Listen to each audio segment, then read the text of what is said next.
Hello बच्चों, एक बार फिर से स्वागत है आपका अपने द रेज इंस्टीट्यूट के इस अमेजिंग प्लेटफॉर्म पर। प्यारे बच्चों, हम लोगों ने शुरू किया था क्लास 11th की बीएसटी को यानी बिजनेस स्टडीज को, जिसमें हम लोगों ने अपने सबसे पहले चैप्टर को डिस्कस करना शुरू कर दिया था, जो कि था हमारा बिजनेस ट्रेड एंड कॉमर्स, जिसमें हम लोगों ने लगभग आधे चैप्टर को प्यारे बच्चों पढ़ लिया था। और आज बचे के आधे चैप्टर को पढ़ करके हम इस चैप्टर को फाइनल टच देंगे और खत्म करेंगे। ठीक, आई होप आपको जितना भी हमने चैप्टर पढ़ाया था पिछली वीडियो में आपको वो पूरा समझ में आया होगा। तो चलिए बिना किसी देरी के हम लोग अपने चैप्टर को आगे बढ़ाते हैं और पढ़ते हैं।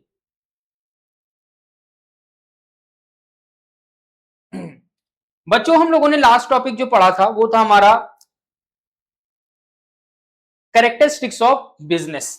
ठीक है, जहां पे हम लोगों ने बहुत सारे हेडिंग्स के थ्रू बिजनेस की कैरेक्टरिस्टिक्स को समझा था। और उसी क्रम में आज हम लोग पढ़ने वाले हैं क्लासिफिकेशन ऑफ बिजनेस एक्टिविटीज। ठीक है, कि जो बिजनेस एक्टिविटी है बच्चों, उसको कितने पार्ट्स में क्लासिफाई किया जा सकता है। तो जैसा कि आपको सामने पूरा का पूरा फ्लो चार्ट दिखाई दे रहा होगा, जिसमें आपको अलग अलग क्लासिफिकेशन दिख रही होंगी। ठीक है, तो आइए एक एक करके इन क्लासिफिकेशंस को देखते हैं और समझते हैं।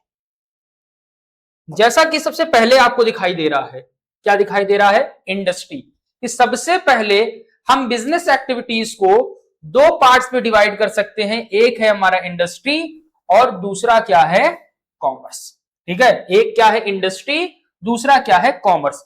यहां पर इंडस्ट्री को लेकर के एक बेसिक डेफिनेशन दी हुई है, deals with production of goods and services, कि ये प्रोडक्शन का काम करती है। ठीक है, और मतलब प्रोड्यूस करने का, किसी चीज के प्रोडक्शन का काम करती है, किसी तरह के गुड्स के और सर्विसेज के, यानी किसी तरह के गुड्स और सर्विसेज का जब प्रोडक्शन की बात होती है तो किसके अंदर होती है? इंडस्ट्री के अंदर होती है। वहीं पर कॉमर्स के बारे में क्या लिखा हुआ है? कॉमर्स के बारे में लिखा हुआ है deals with distribution of goods and services. ये बेसिकली क्या करता है? जो गुड्स एंड सर्विसेज है उनको डिस्ट्रीब्यूट करने का बेसिकली काम करता है। कहने का मतलब अगर सिंपल से समझना चाहो तो इंडस्ट्री के अंदर बच्चों क्या होता है? इंडस्ट्री के अंदर जो गुड्स एंड सर्विसेज हैं उनको केवल और केवल प्रोड्यूस किया जाता है, ऐसा समझ लो।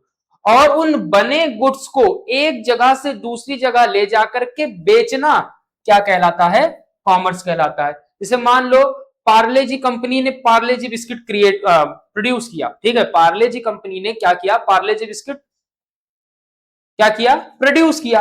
अब उस पार्ले जी बिस्किट को कोई ना कोई पर्टिकुलर पर्सन लेकर के अपनी दुकान पर जाएगा, या होलसेलर अपने पास लेकर के जाएगा, या रिटेलर अपने पास लेकर के जाएगा और उसको क्या करेगा? बेचेगा। तो क्या उस होलसेलर या रिटेलर ने क्या पार्ले जी बिस्किट खुद बनाया? नहीं, वो बल्कि एक जगह से ले आकर के दूसरी जगह बेच रहा है। तो वही है यहाँ पे deals with distribution of goods and services. जो क्या करता है? बने बनाए गुड्स को क्या करता है? डिस्ट्रीब्यूट करने का काम करता है। वो आपका कॉमर्स के अंदर आ जाता है। जहां पर प्रोडक्शन की बात होती है वो आपका किसके अंदर आ जाता है बच्चों? इंडस्ट्री के अंदर आ जाता है। ठीक है, चलिए अब यहां पर इंडस्ट्री को फर्दर और क्लासिफाई किया गया है। पहला है हमारा प्राइमरी इंडस्ट्री, दूसरा है हमारा सेकेंडरी इंडस्ट्री और थर्ड है हमारा टर्जरी और सर्विस इंडस्ट्री। अगर आप देखोगे तो प्राइमरी इंडस्ट्री को भी आगे क्या किया गया? दो भागों में बांटा गया है। आपका है एक्सट्रैक्टिव और दूसरा क्या है? ठीक है, जेनेटिक। ठीक है, दूसरा क्या है? जेनेटिक। सेकेंडरी इंडस्ट्री की बात की जाए, आपका मैन्युफैक्चरिंग है और दूसरा है कंस्ट्रक्शन। ठीक, उसी तरीके से कॉमर्स को भी क्या किया गया? दो भागों में बांटा गया है। एक है हमारा ट्रेड और दूसरा है हमारा एक्सलरीज टू ट्रेड। ठीक, ट्रेड को फर्दर बाइफिकेट किया गया है इंटरनल ट्रेड और एक्सटर्नल ट्रेड में, जिसके अंदर हमें होलसेल समझना होगा, रिटेल ट्रेड समझना होगा और एक्सटर्नल ट्रेड के अंदर हम इंपोर्ट, एक्सपोर्ट और इंटरपोर्ट की बात करेंगे। वहीं पर एक्सलरीज टू ट्रेड के अंदर हम transportation and trade, banking and finance. ठीक है, ये बैंकिंग है। तीसरा है इंश्योरेंस, चौथा वेयर हाउसिंग एंड एडवर्टाइजिंग। इतनी चीजों को हम लोगों को बच्चों एक एक करके पढ़ना है। ठीक, तो चलिए बिना किसी देरी के हम लोग एक एक करके सबसे पहले शुरुआत करेंगे किससे? इंडस्ट्री से। कहां शुरुआत करेंगे? इंडस्ट्री से। और इंडस्ट्री में शुरुआत करेंगे सबसे पहली हमारी जो है प्राइमरी इंडस्ट्री। ठीक है, चलिए प्राइमरी इंडस्ट्री देखा जा रहा है, आप सामने देख सकते हैं क्या है। तो प्राइमरी इंडस्ट्री के अंदर आप देखिए तो क्या है, the primary industry includes those activities through which the natural resources are used to provide raw material for other industries. Primary industries, ठीक है, sorry, for other industries primary industries are of two types. ठीक है, अब देखो यहां पे क्या कह रहा है, बेसिकली यहां पर क्या बताया जा रहा है कि प्राइमरी इंडस्ट्रीज वो इंडस्ट्रीज होती हैं जो क्या करती हैं, दूसरी इंडस्ट्रीज को रॉ मटेरियल प्रोवाइड करती है। ठीक है, प्राइमरी इंडस्ट्रीज वो इंडस्ट्रीज होती हैं जो दूसरी इंडस्ट्रीज को क्या प्रोवाइड करती हैं, रॉ मटेरियल प्रोवाइड करती हैं। उन इंडस्ट्रीज को हम बच्चों क्या कहते हैं, प्राइमरी इंडस्ट्री कहते हैं। यही लिखा है, the primary industry includes those activities through which the natural resources are used to provide raw material for other industries। जैसे आप इसको इस तरीके से एग्जांपल के तौर पर समझ सकते हो कि आपने क्या किया, गेहूं उगाया। ठीक है, आपने क्या किया, वीट प्रोड्यूस की, वीट उगाया। तो गेहूं उगाया तो नेचुरली गेहूं उगाना, ठीक है, नेचुरल प्रोसेस है, नेचुरल रिसोर्स है वो हमारा। ठीक है, तो गेहूं जो हो गया हमारा नेचुरल रिसोर्स हो गया। तो वही यहां बताया गया है कि ऐसी एक्टिविटी होती है जिसमें आप क्या करते हो, नेचुरल रिसोर्सेस को यूज करते हो as a raw material for other industries. अब आपने क्या किया, गेहूं तो बना लिया, प्रोड्यूस कर लिया। अब उस गेहूं को आप क्या करोगे, एक ऐसे इंडस्ट्री को बेचोगे जो उससे क्या बनाएगा, आटा बनाएगा। फिर वो आटा बनाने वाली इंडस्ट्री जो होगी उस आटे को किसी दूसरी इंडस्ट्री को बेचेगी जो उससे बिस्किट वगैरह बनाएगा। समझ रहे हो? तो ऐसी इंडस्ट्रीज जो नेचुरली किसी चीज को प्रोड्यूस करती है, मतलब प्राइमरी इंडस्ट्री मतलब समझ लो नेचुरल से रिलेटेड। ठीक है, नेचर से रिलेटेड, यानी नेचुरली जो भी चीजें हम क्या करते हैं, प्रोड्यूस करते हैं। ठीक है, और उसे हम एज अ रॉ मटेरियल दूसरी इंडस्ट्रीज को सप्लाई करते हैं, वो हमारी क्या कहलाती हैं, प्राइमरी इंडस्ट्रीज कहलाती हैं। जैसे शुगर केन, गन्ना ले लो, तो गन्ना हमारा क्या कहलाएगा, गन्ना प्रोडक्शन आपका कहलाएगा प्राइमरी इंडस्ट्री। गन्ने का प्रोडक्शन क्या कहलाएगा आपका, प्राइमरी इंडस्ट्री कहलाएगा। ठीक है, गन्ने का प्रोडक्शन जहां पर हो रहा है वो प्राइमरी इंडस्ट्री के अंदर। अब उसी गन्ने को आपने किसी दूसरी कंपनी को बेच दिया जो उस गन्ने से क्या करेगा, गुड़ और चीनी बनाएगा। क्या बनाएगा, गुड़ और चीनी बनाएगा। ठीक, तो गन्ना नेचुरली रिसोर्स है, ठीक है, नेचुरल रिसोर्स है, नेचुरली हमने उसको एक्सट्रैक्ट किया है, तो वो सारी चीज। ठीक, तो प्राइमरी इंडस्ट्री वो जो क्या करते हैं, आपका आप ऐसी एक्टिविटी करते हैं जिससे आप जो नेचुरल रिसोर्सेज हैं उनको दूसरी इंडस्ट्रीज के लिए as a raw material provide करते हैं। अब आगे यहां पे बताया गया है कि भाई जो प्राइमरी इंडस्ट्री होती है उसको दो टाइप्स में आप क्लासिफाई कर सकते हो। पहला है हमारा एक्सट्रैक्टिव इंडस्ट्री, दूसरा है हमारा जेनेटिक इंडस्ट्री। एक्सट्रैक्टिव का मतलब एक्सट्रैक्ट करना, ठीक है, निकालना खोद करके कहीं से। तो जैसे आपको यहाँ पे मैंने आपके लिए इमेज यहाँ पे लगाई हुई है, जैसे यहाँ पर आप देख रहे हो कोल, तो कोल कैसे प्रोड्यूस होता है भाई, कोल कहां से आता है, तो कोल माइनिंग होती है। क्या होती है, कोल माइनिंग होती है।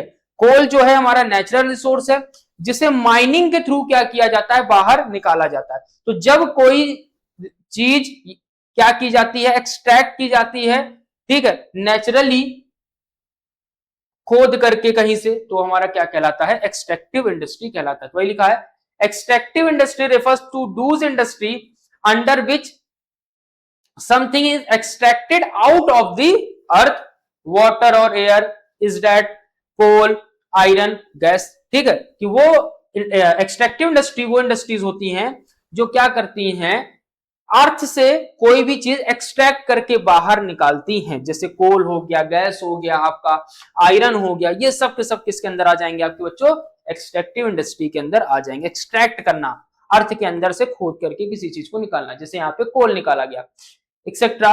फार्मिंग, माइनिंग, ठीक है, लुम्बरिंग, hunting and fishing come under this category of industry. ये सारी चीजें किसके अंदर आती हैं, आपकी इसी एक्सट्रैक्टिव इंडस्ट्री के अंदर आती है। जैसे माइनिंग करना, फार्मिंग, ठीक है, तो भाई अर्थ के अंदर से ही तो क्या निकल रहा है, वो जो बीज है वो प्रोड्यूस हो रहा है फसल के तौर पे। ठीक है, तो ये सारी चीजें।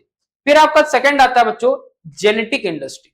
ठीक है, अब जेनेटिक शब्द से आपको समझ में आ गया होगा कि ब्रीडिंग के थ्रू आप क्या कर रहे हो, जब एक जैसे आपको यहाँ पे पोल्ट्री फार्म की इमेज लगी हुई दिख रही होगी।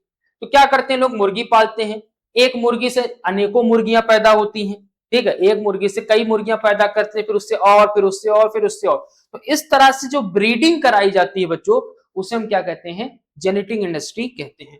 तो genetic industry refers to those industry under which the breed of animals and vegetables are improved and made more useful. ठीक है, जहां पर क्या किया जाता है, जानवरों या सब्जियों की क्या की जाती है, ब्रीडिंग कराई जाती है, उनको इंप्रूव करने के लिए, और ताकि उनका हम और अच्छे से क्या कर सके, यूजफुल कर सके। जैसे पोल्ट्री फार्म्स हो गया, डेयरी फार्मिंग हो गया, फिश कैटल ब्रीडिंग, जैसे लोग क्या करते हैं, जानवरों को पालते हैं, जैसे मुर्गी पालन किया तो मुर्गी से अंडे मिले, ठीक है, मुर्गियों से और मुर्गियां मिली तो उन मुर्गियों को मार्केट में सेल किया गया, उन अंडों को मार्केट में सेल किया गया, ठीक है। उसके साथ साथ डेयरी फार्मिंग गाय है तो गायों की ब्रीडिंग कराई गई, उससे और गाय पैदा हुई, दूध का प्रोडक्शन बढ़ा, दूध को मार्केट में सेल किया गया, ठीक। तो ये सब क्या है, कैटल ब्रीडिंग, ठीक है, समझ ही गए आप। तो ये सारी सारी जो चीजें, मतलब जो जेनेटिकली, ठीक है, जो ब्रीडिंग के प्रोसेस से क्या हो रहा है, बढ़ रहा है आगे, उसे हम क्या कहते हैं, जेनेटिक इंडस्ट्री कहते हैं। ठीक है, तो आई होप ये दोनों चीज समझ में आ गया, सिंपल से समझ लो। प्राइमरी इंडस्ट्री फिर से, कि प्राइमरी इंडस्ट्री वो इंडस्ट्री होती है जो नेचुरली रिसोर्सेस को यूज करती है और उसे दूसरी इंडस्ट्रीज को as a raw material provide कर देती है। इसे दो पार्ट्स में डिवाइड किया गया, एक एक्सट्रैक्टिव इंडस्ट्री, दूसरा है जेनेटिक। एक्सट्रैक्टिव में यह है कि जब आप पृथ्वी के अंदर से, अर्थ के अंदर से कोई भी जो रिसोर्स है उसको एक्सट्रैक्ट करते हो, ठीक है, as a raw material for other industries, वो आपकी क्या कहलाती है, एक्सट्रैक्टिव इंडस्ट्रीज कहलाती है। जैसे कोल माइनिंग हो गया, फार्मिंग हो गया, ये सारी चीजें, ठीक। वहीं पर जेनेटिक क्या हो गया, कि जब आप ब्रीडिंग के थ्रू क्या करते हो, ठीक है, जब आप क्या करते हो, ब्रीडिंग के थ्रू एनिमल्स और वेजिटेबल्स को प्रोड्यूस करते हो, ठीक है, और उसे फिर फर्दर आप मार्केट में सेल करते हो, वो आपकी क्या कहलाती है, जेनेटिक इंडस्ट्रीज कहलाती है। जैसे मछली पालन, तो मछलियों से और मछलियां पैदा हुई, फिर उनको आपने बेचा, पैसे कमाए, तो ये सब जेनेटिक इंडस्ट्री के अंदर आता है। सिंपल सा आप समझ लो, प्राइमरी इंडस्ट्री मतलब नेचर से जुड़ा हुआ, प्राइमरी इंडस्ट्री मतलब नेचर से जुड़ा हुआ। देखो एक्सट्रैक्शन भी नेचर से जुड़ा हुआ है, जेनेटिक भी नेचर से जुड़ा हुआ है, तो आप इसको इन शॉर्ट इस तरीके से समझ सकते हो, प्राइमरी इंडस्ट्री मतलब नेचर से जुड़ी हुई चीजें, ठीक। आगे बढ़ते हैं, अगला हमारा जो है आता है हमारा बच्चों सेकेंडरी इंडस्ट्री। अब जो सेकेंडरी इंडस्ट्री है इसको देखो, तो जो रॉ मटेरियल हमारी प्राइमरी इंडस्ट्री ने प्रोड्यूस किया है, उसी रॉ मटेरियल को सेकेंडरी इंडस्ट्री क्या करता है, लेता है और उस पर प्रोसेस करता है, और क्या करता है, उसको फाइनल गुड में कन्वर्ट करता है। किस में कन्वर्ट करता है, फाइनल गुड्स में कन्वर्ट करता है, जिसे हम क्या करते हैं, यूज करते हैं। तो देखिए क्या है, secondary industry, under this industry new product are manufactured, कि नया प्रोडक्ट क्या किया जाता है, बनाया जाता है, by using the previously produce things, जो पहले से थिंग्स प्रोड्यूस हैं उन पर प्रोसेस करके। Producing cotton is a primary industry, कि जैसे कॉटन प्रोड्यूस करना, ये किसका काम है, प्राइमरी इंडस्ट्री के अंदर का काम है। And the manufacturing cloth out of cotton is secondary industry, लेकिन उसी कॉटन का यूज करके जब आप क्या करते हो, शर्ट बनाते हो या कोई भी कपड़ा आप जब बनाते हो, तो वो किसका हिस्सा हो जाता है, सेकेंडरी इंडस्ट्री का हिस्सा हो जाता है। तो सेकेंडरी इंडस्ट्री वो इंडस्ट्री होती है जो प्राइमरी इंडस्ट्रीज से रॉ मटेरियल लेती है, उस पर प्रोसेस करती है, और प्रोसेस करके उसे रेडी टू यूज बनाती है, किसके लिए, कंज्यूमर्स के लिए। ऐसी इंडस्ट्रीज को हम क्या कहते हैं, सेकेंडरी इंडस्ट्री कहते हैं। जैसे कॉटन डायरेक्ट कंजम्पशन नहीं कर सकते हम लोग इसका, तो उसका क्या करता है, सेकेंडरी इंडस्ट्री उस पर प्रोसेस करता है, और उससे जो कपड़े बनते हैं उसे हम क्या करते हैं, इस्तेमाल करते हैं। उसी तरीके से जैसे आप और गेहूं की बात कर लो, तो गेहूं डायरेक्ट हम कंज्यूम करते नहीं है, तो आटे बनाने वाली कंपनियां उस गेहूं को खरीदती हैं, गेहूं को पीसती हैं, आटा बनाती हैं, फिर डायरेक्ट हम उसको क्या करते हैं, कंज्यूम करते हैं। तो ये जो आटा पीसना हो गया, कॉटन से कपड़ा बनाना हो गया, ये सारा का सारा काम किसका है बच्चों, सेकेंडरी इंडस्ट्री का काम है। अब यहां पर आगे क्या बताया जा रहा है, जो सेकेंडरी इंडस्ट्री होती है बच्चों, वो सेकेंडरी इंडस्ट्री को हम दो पार्ट्स में डिवाइड कर सकते हैं, एक मैन्युफैक्चरिंग इंडस्ट्री और एक है आपका कंस्ट्रक्शन इंडस्ट्री।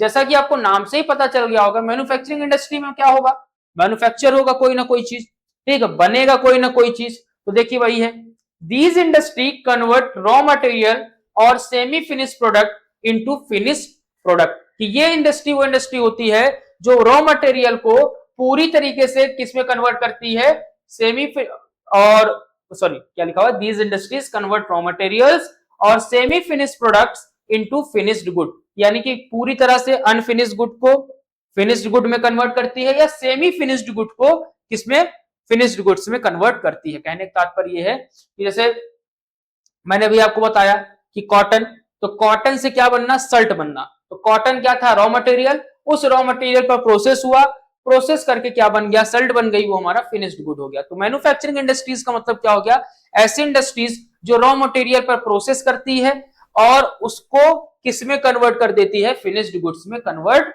कर देती है। जैसे पेपर फ्रॉम बंबू, ठीक है, कि बंबू का इस्तेमाल करके क्या बनाना, पेपर बनाना। शुगर फ्रॉम शुगर केन, चीनी बनाना किसका यूज करके, शुगर केन का यूज करके। It is further divide into 4 parts. अब बताया जा रहा है आगे कि ये जो आपकी मैन्युफैक्चरिंग इंडस्ट्रीज होती है बच्चों, इन मैन्युफैक्चरिंग इंडस्ट्रीज को आगे भी फर्दर 4 पार्ट्स में डिवाइड किया गया है। ठीक है, क्या है, पहला है आपका एनालिटिक। ठीक है, क्या है बच्चों, एनालिटिक। अब एनालिटिक क्या होता है, एनालिटिक का मतलब क्या होता है कि कोई पर्टिकुलर चीज है और उस पर्टिकुलर चीज से चीजों को अलग करना। ठीक है, जैसे एग्जांपल आप ले सकते हो अपने ब्लड का। ठीक है, आप एग्जांपल क्या ले सकते हो, अपने ब्लड का। आपने कभी ना कभी ब्लड टेस्ट कराया होगा। ठीक है, जब सिरिंज से आपका ब्लड निकाला जाता है और उसी एक सिरिंज ब्लड से क्या होता है, आपके मल्टीपल चेकअप्स होते हैं। ठीक है, उसी ब्लड से आपके क्या होते हैं, मल्टीपल चेकअप होते हैं। तो एक ही ब्लड से आपकी बहुत सारी चीजें निकाली जाती हैं कि भाई शुगर तो नहीं है, ठीक है, चेक किया जाता है उसी ब्लड का यूज करके, चेक किया जाता है किसी तरह का कोई इन्फेक्शन तो नहीं है, और भी बहुत सारी चीजें। ठीक है, तो एक ही ब्लड से क्या की गई, बहुत सारी चीजें निकाली गई। ये आपका क्या है, एक तरीके से एनालिटिक मैन्युफैक्चरिंग का एग्जांपल है कि किसी एक चीज से अलग अलग चीजें अलग अलग करके क्लासिफाई करना, निकालना ही क्या कहलाता है, एनालिटिक कहलाता है। Different things are manufactured out of one material, जैसे petrol, diesel, gasoline out of crude oil. ठीक है, अब जैसे आप अच्छे से जानते हो क्रूड ऑयल के बारे में, आज कोई ही ऐसा होगा जिसको क्रूड ऑयल के बारे में नहीं पता होगा, क्योंकि कहीं ना कहीं ईरान और अमेरिका के वॉर से सभी को पता चल गया है क्रूड ऑयल के बारे में। ठीक, तो यहां यही बताया जा रहा है कि भाई जो क्रूड ऑयल होता है, इस एक मटेरियल से बहुत सारी चीजें बनती है, जैसे पेट्रोल भी बनता है इसी से, डीजल भी बनता है इसी से, गैसोलीन बनता है इसी से। ठीक है, तो यही तरह जैसे मैंने अभी आपको बताया कि आपका एक ब्लड सैंपल से मल्टीपल चीजें निकलती हैं, मल्टीपल चीजें चेक की जाती हैं, उसी तरीके से एनालिटिक मैन्युफैक्चरिंग में क्या होता है कि किसी एक थिंग से, ठीक है, किसी एक थिंग से, किसी एक मटेरियल से मल्टीपल गुड्स क्या किए जाते हैं, क्रिएट किए जाते हैं, उसे हम क्या कहते हैं, एनालिटिक मैन्युफैक्चरिंग कहते हैं। जैसे क्रूड ऑयल से पेट्रोल, डीजल और गैसोलीन का बनना। ठीक है, समझ में आया। चलो अब आता है बच्चों सिंथेटिक।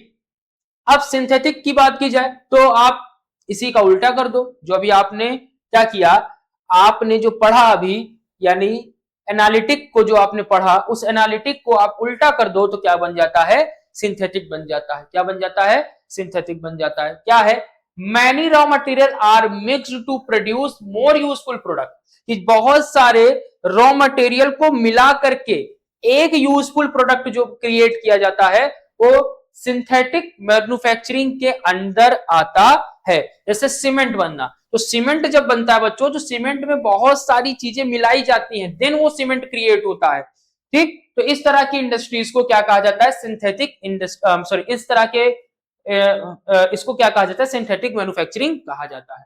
जैसे यहां देखो लिखा पेंट, कॉस्मेटिक, सीमेंट, तो पेंट हो गया, कॉस्मेटिक हो गया, सीमेंट हो गया, ये तीनों चीजें ऐसी हैं जिसमें क्या होता है, सीमेंट बनाना है तो बहुत सारी चीजों को मिला करके सीमेंट बनाया गया, पेंट बनाना है तो बहुत सारी चीजों को मिला करके पेंट बनाया गया, वहीं पर कॉस्मेटिक का कोई भी सामान है तो उसमें भी बहुत सारी चीजें मिलती हैं, देन जाकर के एक फाइनल प्रोडक्ट बनता है जिसे हम लोग क्या करते हैं, यूज करते हैं। तो एनालिटिक का उल्टा सिंथेटिक। एनालिटिक में क्या होता है, एक मटेरियल होता है, उस एक मटेरियल से मल्टीपल प्रोडक्ट प्रोड्यूस किए जाते हैं। जैसे क्रूड ऑयल से पेट्रोल बना, डीजल बना, गैसोलीन बना। ठीक, वहीं पर आपका जो सिंथेटिक होता है, सिंथेटिक क्या है, उसका उल्टा है। सिंथेटिक में मल्टीपल प्रोडक्ट्स मिला करके एक यूजफुल प्रोडक्ट बनाया जाता है, ठीक, जैसे सीमेंट, कॉस्मेटिक और पेंट, ठीक। थर्ड आता है आपका असेंबलिंग, ठीक है। थर्ड क्या आता है बच्चों, असेंबलिंग। अब जो असेंबलिंग है इसको अगर आप देखो क्या लिखा हुआ है कि wherein the parts manufactured by different industries are assembled to produce new and useful product is sorry example computers, watches, cars and television.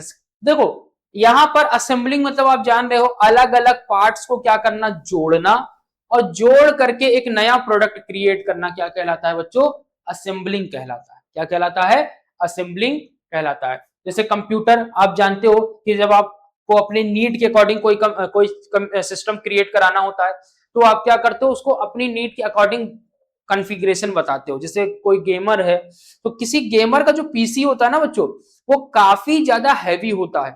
अब उसमें वो कितनी जीबी का लगवाना चाह रहा है, क्या कह सकते हैं आप, एसएसडी लगवाना चाह रहा है, कितने जीबी की वो ग्राफिक कार्ड से लगवाना चाह रहा है, कितनी रैम लगवाना चाह रहा है, कौन सी मदरबोर्ड यूज करना चाह रहा है, कौन सा प्रोसेसर यूज करना चाह रहा है, वो सब वो बताता है।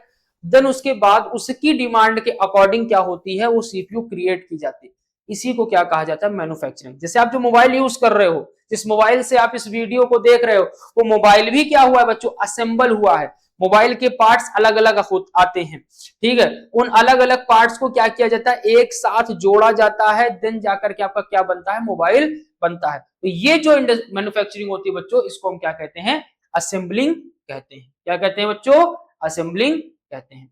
और अब हमारा आ जाता है अगला, कंस्ट्रक्शन इंडस्ट्री। क्या आता है बच्चों, कंस्ट्रक्शन इंडस्ट्री। अब कंस्ट्रक्शन मतलब समझ ही गए हो कि भाई जैसे बिल्डिंग का कंस्ट्रक्शन हो गया, ब्रिजेस का कंस्ट्रक्शन हो गया, ठीक है, किसी चीज का कंस्ट्रक्शन। तो industries that are involve in the construction of building, dams, bridge, roads as well as tunnels and canals. इस तरह की चीजों को जब क्या किया जाता है, मतलब कंस्ट्रक्ट किया जाता है, ये सब के सब किसके अंदर आते हैं, कंस्ट्रक्शन इंडस्ट्रीज के अंदर आते हैं। तो हमने मैन्युफैक्चरिंग इंडस्ट्री देखा और अब कंस्ट्रक्शन इंडस्ट्रीज को देख, ठीक है, आई बात समझ में। चलो अब आगे बढ़ते हैं। अगला आता है हमारा बच्चों लास्ट, ट्रेजरी और सर्विस इंडस्ट्री।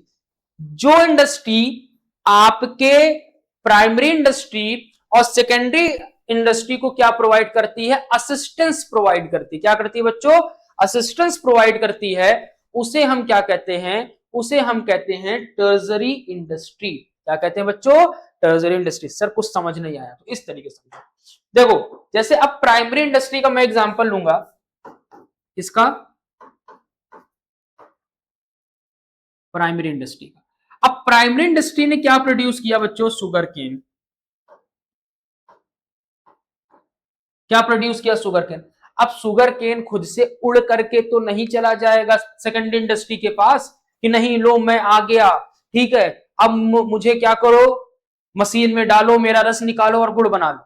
है क्या पॉसिबल कि पंख निकल आएंगे, गन्ना उड़ करके खुद पहुंच जाएगा, नहीं। इस शुगर केन को जरूरत पड़ेगी ट्रांसपोर्टेशन की, ठीक है, ट्रक के थ्रू इसको क्या किया जाएगा, भेजा जाएगा, कहां पर,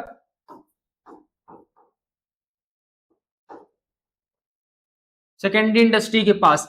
देन वो उस पर प्रोसेस करेगा और गन्ना को यूज करके उससे चीनी या गुड़ बनाएगा, जो उसको बनाना होगा। तो बच्चों इस शुगर केन को यहां तक पहुंचाने में किसने योगदान दिया, दिया योगदान आपकी ट्रक ने, यानी ट्रांसपोर्टेशन। किसने, ट्रांसपोर्टेशन ने। कौन आया बीच में, ट्रांसपोर्ट। कौन आया, ट्रांसपोर्ट। तो यही ट्रांसपोर्ट क्या है बच्चों, आपकी टर्जरी इंडस्ट्री है। यही ट्रांसपोर्ट आपकी क्या है, टर्जरी इंडस्ट्री या सर्विस इंडस्ट्री। यानी कि प्राइमरी इंडस्ट्री को सेकेंडरी इंडस्ट्री से कनेक्ट करने वाला जो इंडस्ट्री है, असिस्टेंस प्रोवाइड करने वाली जो इंडस्ट्री है, वो इंडस्ट्री है आपकी सेकेंड सॉरी टर्जरी इंडस्ट्री, ठीक है। चलो पढ़ लेते हैं क्या लिखा हुआ है। Include those services which help business to move smoothly, कि वो सर्विसेज जो बिजनेस को स्मूथली चलने में हेल्प करते हैं, जैसे ट्रांसपोर्ट हो गया, बैंक हो गया, इंश्योरेंस हो गया, स्टोरेज हो गया, एडवर्टाइजिंग हो गया, ये सब की सब किसके अंदर आती है बच्चों? ये सब की सब आती हैं आपकी सर्विस इंडस्ट्री के अंदर। ट्रांसपोर्ट का एग्जांपल तो मैंने दे ही दिया कि भाई शुगर केन कैसे जाएगा, ट्रांसपोर्ट के थ्रू ही जाएगा आपके सेकेंडरी इंडस्ट्री के पास। भाई बैंक, अब कंपनी को किसको पेमेंट करनी है? उस शुगर केन की पेमेंट करनी है, किसको? फार्मर को।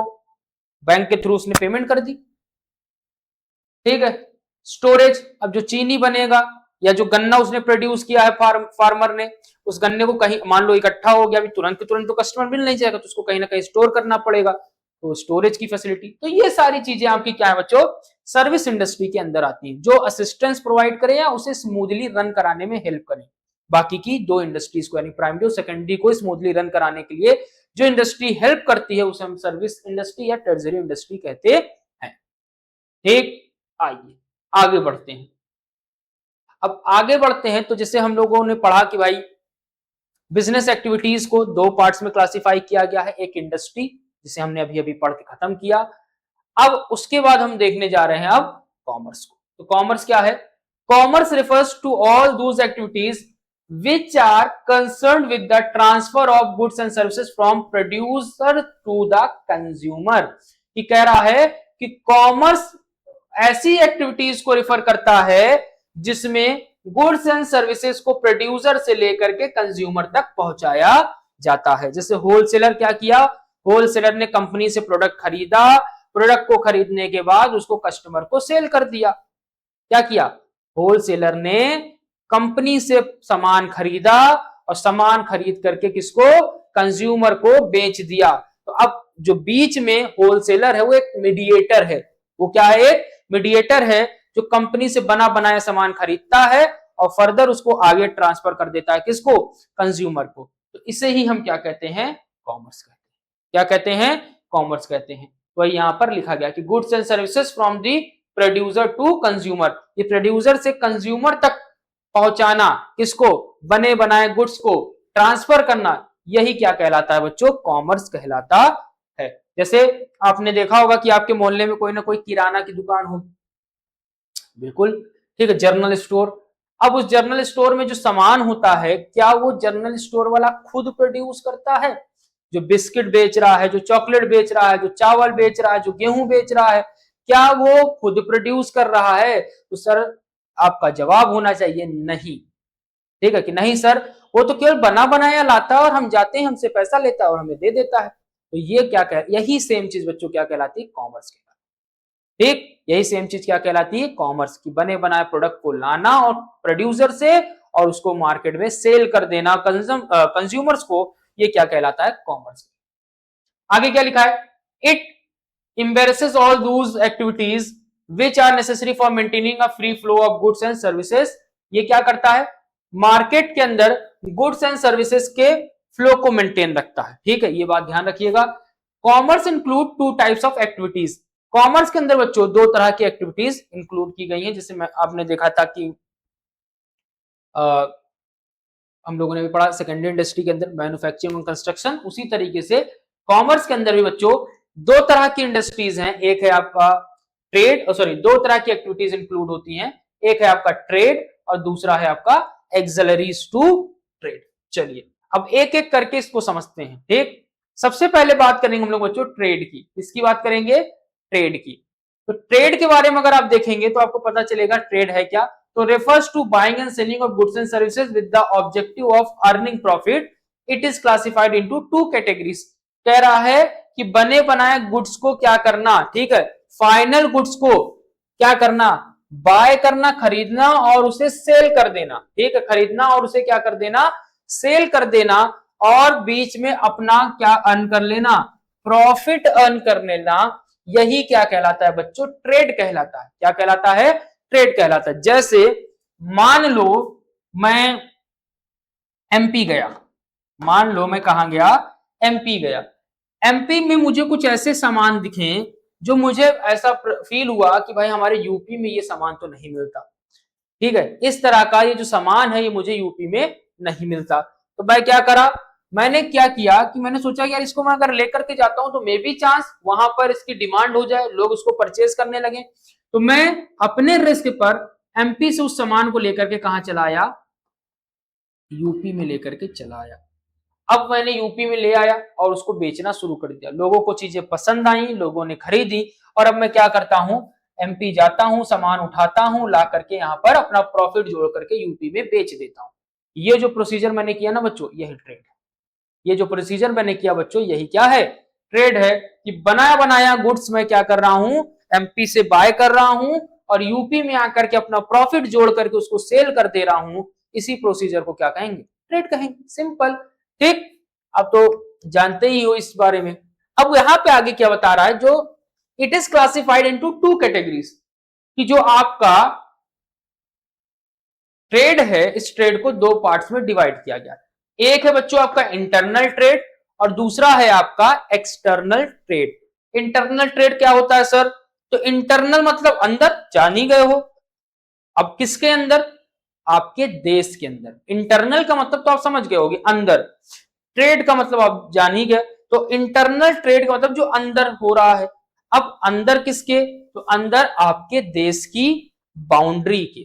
ठीक है, ये आपके देश की जो बाउंड्री है, उस देश की बाउंड्री के अंदर जो ट्रेड होगा उसे हम क्या कहेंगे बच्चों, इंटरनल ट्रेड कहेंगे। जैसे अभी मैं एमपी गया, एमपी से सामान ला करके कहां बेचा, यूपी में बेचा, तो ये जो ट्रेड होगा बच्चों इसे हम क्या कहेंगे, इंटरनल ट्रेड कहेंगे। क्या कहेंगे बच्चों, इंटरनल, क्योंकि जो मेरा ये ट्रेड हुआ है वो मेरी बाउंड्री के अंदर हुआ, मेरी टेरिटरी के अंदर हुआ है, देश की बाउंड्री के अंदर हुआ है। ठीक, यही यहां पे लिखा हुआ है कि take place within a country, internal trade is classified into two categories. कह रहा है कि take place within a country, कि देश के अंदर ही होने वाले व्यापार को हम क्या कहेंगे, इंटरनल ट्रेड कहेंगे। अब आगे इसके बारे में बताया गया कि भाई इंटरनल ट्रेड को हम दो पार्ट्स में डिवाइड कर सकते हैं। एक होता है आपका होलसेल और दूसरा होता है रिटेल। सबसे पहले होलसेल ट्रेड की बात कर लेंगे। होलसेल ट्रेड का मतलब क्या है, कि प्रोड्यूसर से बल्क में सामान खरीदना, प्रोड्यूसर से क्या करना, बल्क में सामान खरीदना और फिर उसे रिटेलर को बेचना, ये क्या कहलाता है, होलसेल ट्रेड कहलाता है। जैसे आपने देखा होगा कि कुछ दुकानदार ऐसे होते हैं जो फुटकर सामान नहीं देते हैं। ठीक है, फुटकर का मतलब जैसे आप गए उस दुकानदार के पास, आपने कहा कि अंकल जी हमें एक पैकेट बिस्किट 5 रुपए वाला दे दीजिए, वो नहीं देंगे आपको। ठीक है, क्यों, क्योंकि वो पेटी पेटी बिस्किट बेचते हैं। वो क्या करते हैं, बॉक्स पूरा पूरा सेल करते हैं। यही जो पर्सन जो बॉक्स पूरा पूरा सेल करता है उसे होलसेलर कहते हैं। क्या कहते हैं, होलसेलर कहते हैं। तो यही लिखा है, refers to buying and selling of goods in large quantity. Wholesale trade में क्या होता है कि जो गुड्स जो होते हैं उन्हें बाय या सेल, खरीदा या बेचा जाता है बड़ी क्वांटिटी में। ठीक है, अ wholesaler boys goods in large quantity from the producer. जो होलसेलर होता है वो प्रोड्यूसर से लार्ज क्वांटिटी में क्या करता है, गुड्स को परचेज करता है and sell them to other dealers, और फिर इसे दूसरे डीलर्स को सेल करता है। He serve as connecting link between the producer and retailer, और ये क्या करता है, रिटेलर और प्रोड्यूसर के बीच में कनेक्शन का काम करता है। अब अगर होलसेल नहीं समझ में आ रहा है तो फिर समझ लो, देखो इस तरीके समझो। आपने देखा होगा कि आपके मोहल्ले में एक दुकान होगी। ठीक है, आपके मोहल्ले में एक दुकान होगी, एक स्टोर होगा। ठीक है, उस स्टोर में जब आप जाते होंगे बच्चों, तो वहां पर आप 5 रुपए का भी सामान अगर लेते हो, मांगते हो, तो वो मिल जाता होगा। मिल जाता है कि नहीं मिल जाता है। तो ये जो स्टोर वाला है, ये जो स्टोर वाला है, ये जिनसे सामान लेकर के आया है वो होता है होलसेलर। कौन होता है, होलसेलर। कौन होता है, होलसेलर। और ये जो होलसेलर होता है बच्चों, ये किससे सामान लेकर के आता है, प्रोड्यूसर से। देखो आपके मोहल्ले की जो दुकान है, वो मोहल्ले की जो दुकान है वो बहुत हाई या लार्ज क्वांटिटी में सामान नहीं खरीद पा सकती, क्योंकि उसके पास फंड नहीं है। ठीक है, वो क्या करती है, थोड़ा थोड़ा अपनी आवश्यकता के अनुसार सामान किससे खरीदता है, होलसेलर से खरीदता है। लेकिन होलसेलर वो आदमी होता है जो इस स्टोर वाले को, इस छोटे व्यापारी को जिसके पास इतना सफिशिएंट अमाउंट फंड नहीं है कि बहुत हाई अमाउंट में, हाई क्वांटिटी में सामान को मंगा सके, उसकी इस समस्या का समाधान करता है कौन? होलसेलर। होलसेलर इसी प्रोड्यूसर से ज्यादा क्वांटिटी में क्या करता है? सामान खरीदता है, यानी होलसेल में सामान खरीदता है, बल्क में सामान खरीदता है, और इसी सामान को क्या कर देता है? जो छोटे रिटेलर्स हैं, जो स्टोर वाले हैं, उनको बेच देता है, और फिर ये वही फुटकर में लिया हुआ सामान अपना प्रॉफिट ऐड करके हमें फुटकर में बेचते हैं। ठीक है, आप जैसे जाते हो कि 250 ग्राम चीनी दे दीजिए, ठीक है, 10 रुपए की चीनी दे दीजिए, मिल जाती है। तो ये वाली कहानी, ठीक है, तो ये समझ में आया। तो रिटेलर जो होता है, उस रिटेलर और प्रोड्यूसर के बीच में होलसेलर ने क्या किया? कनेक्शन फील किया, ठीक है, कनेक्शन बनाया, ठीक है, आई बात समझ में? तो वही यहाँ पे लिखा था। अब रिटेलर क्या है? तो रिटेलर की भी बात हम लोगों ने यहाँ पे करी ली कि रिटेलर वो छोटा व्यापारी है जो आपके मोहल्ले में है, तो फुटकर में आपको सामान बेचता है, वही है।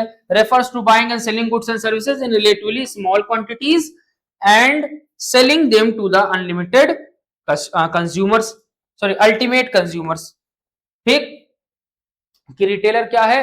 रिटेल ट्रेड में क्या होता है? गुड्स एंड सर्विसेज को क्या किया जाता है? स्मॉल क्वांटिटी में सेल और परचेज किया जाता है। किसको?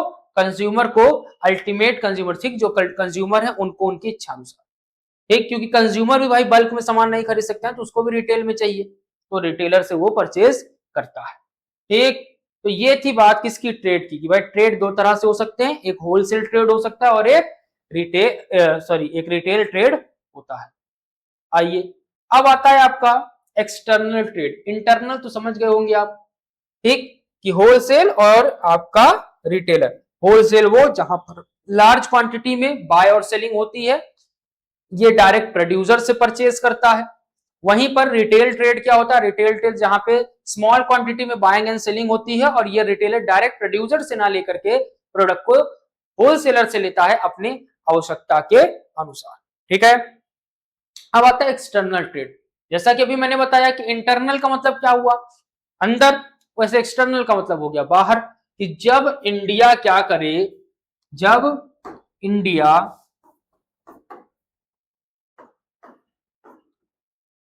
मान लो रसिया के साथ, ठीक है, क्रूड ऑयल का ट्रेड करे, इसका क्रूड ऑयल का, कच्चे तेल का व्यापार करे, तो ये आपका क्या कहलाएगा बच्चों? एक्सटर्नल ट्रेड कहलाएगा। ये क्या कहलाएगा?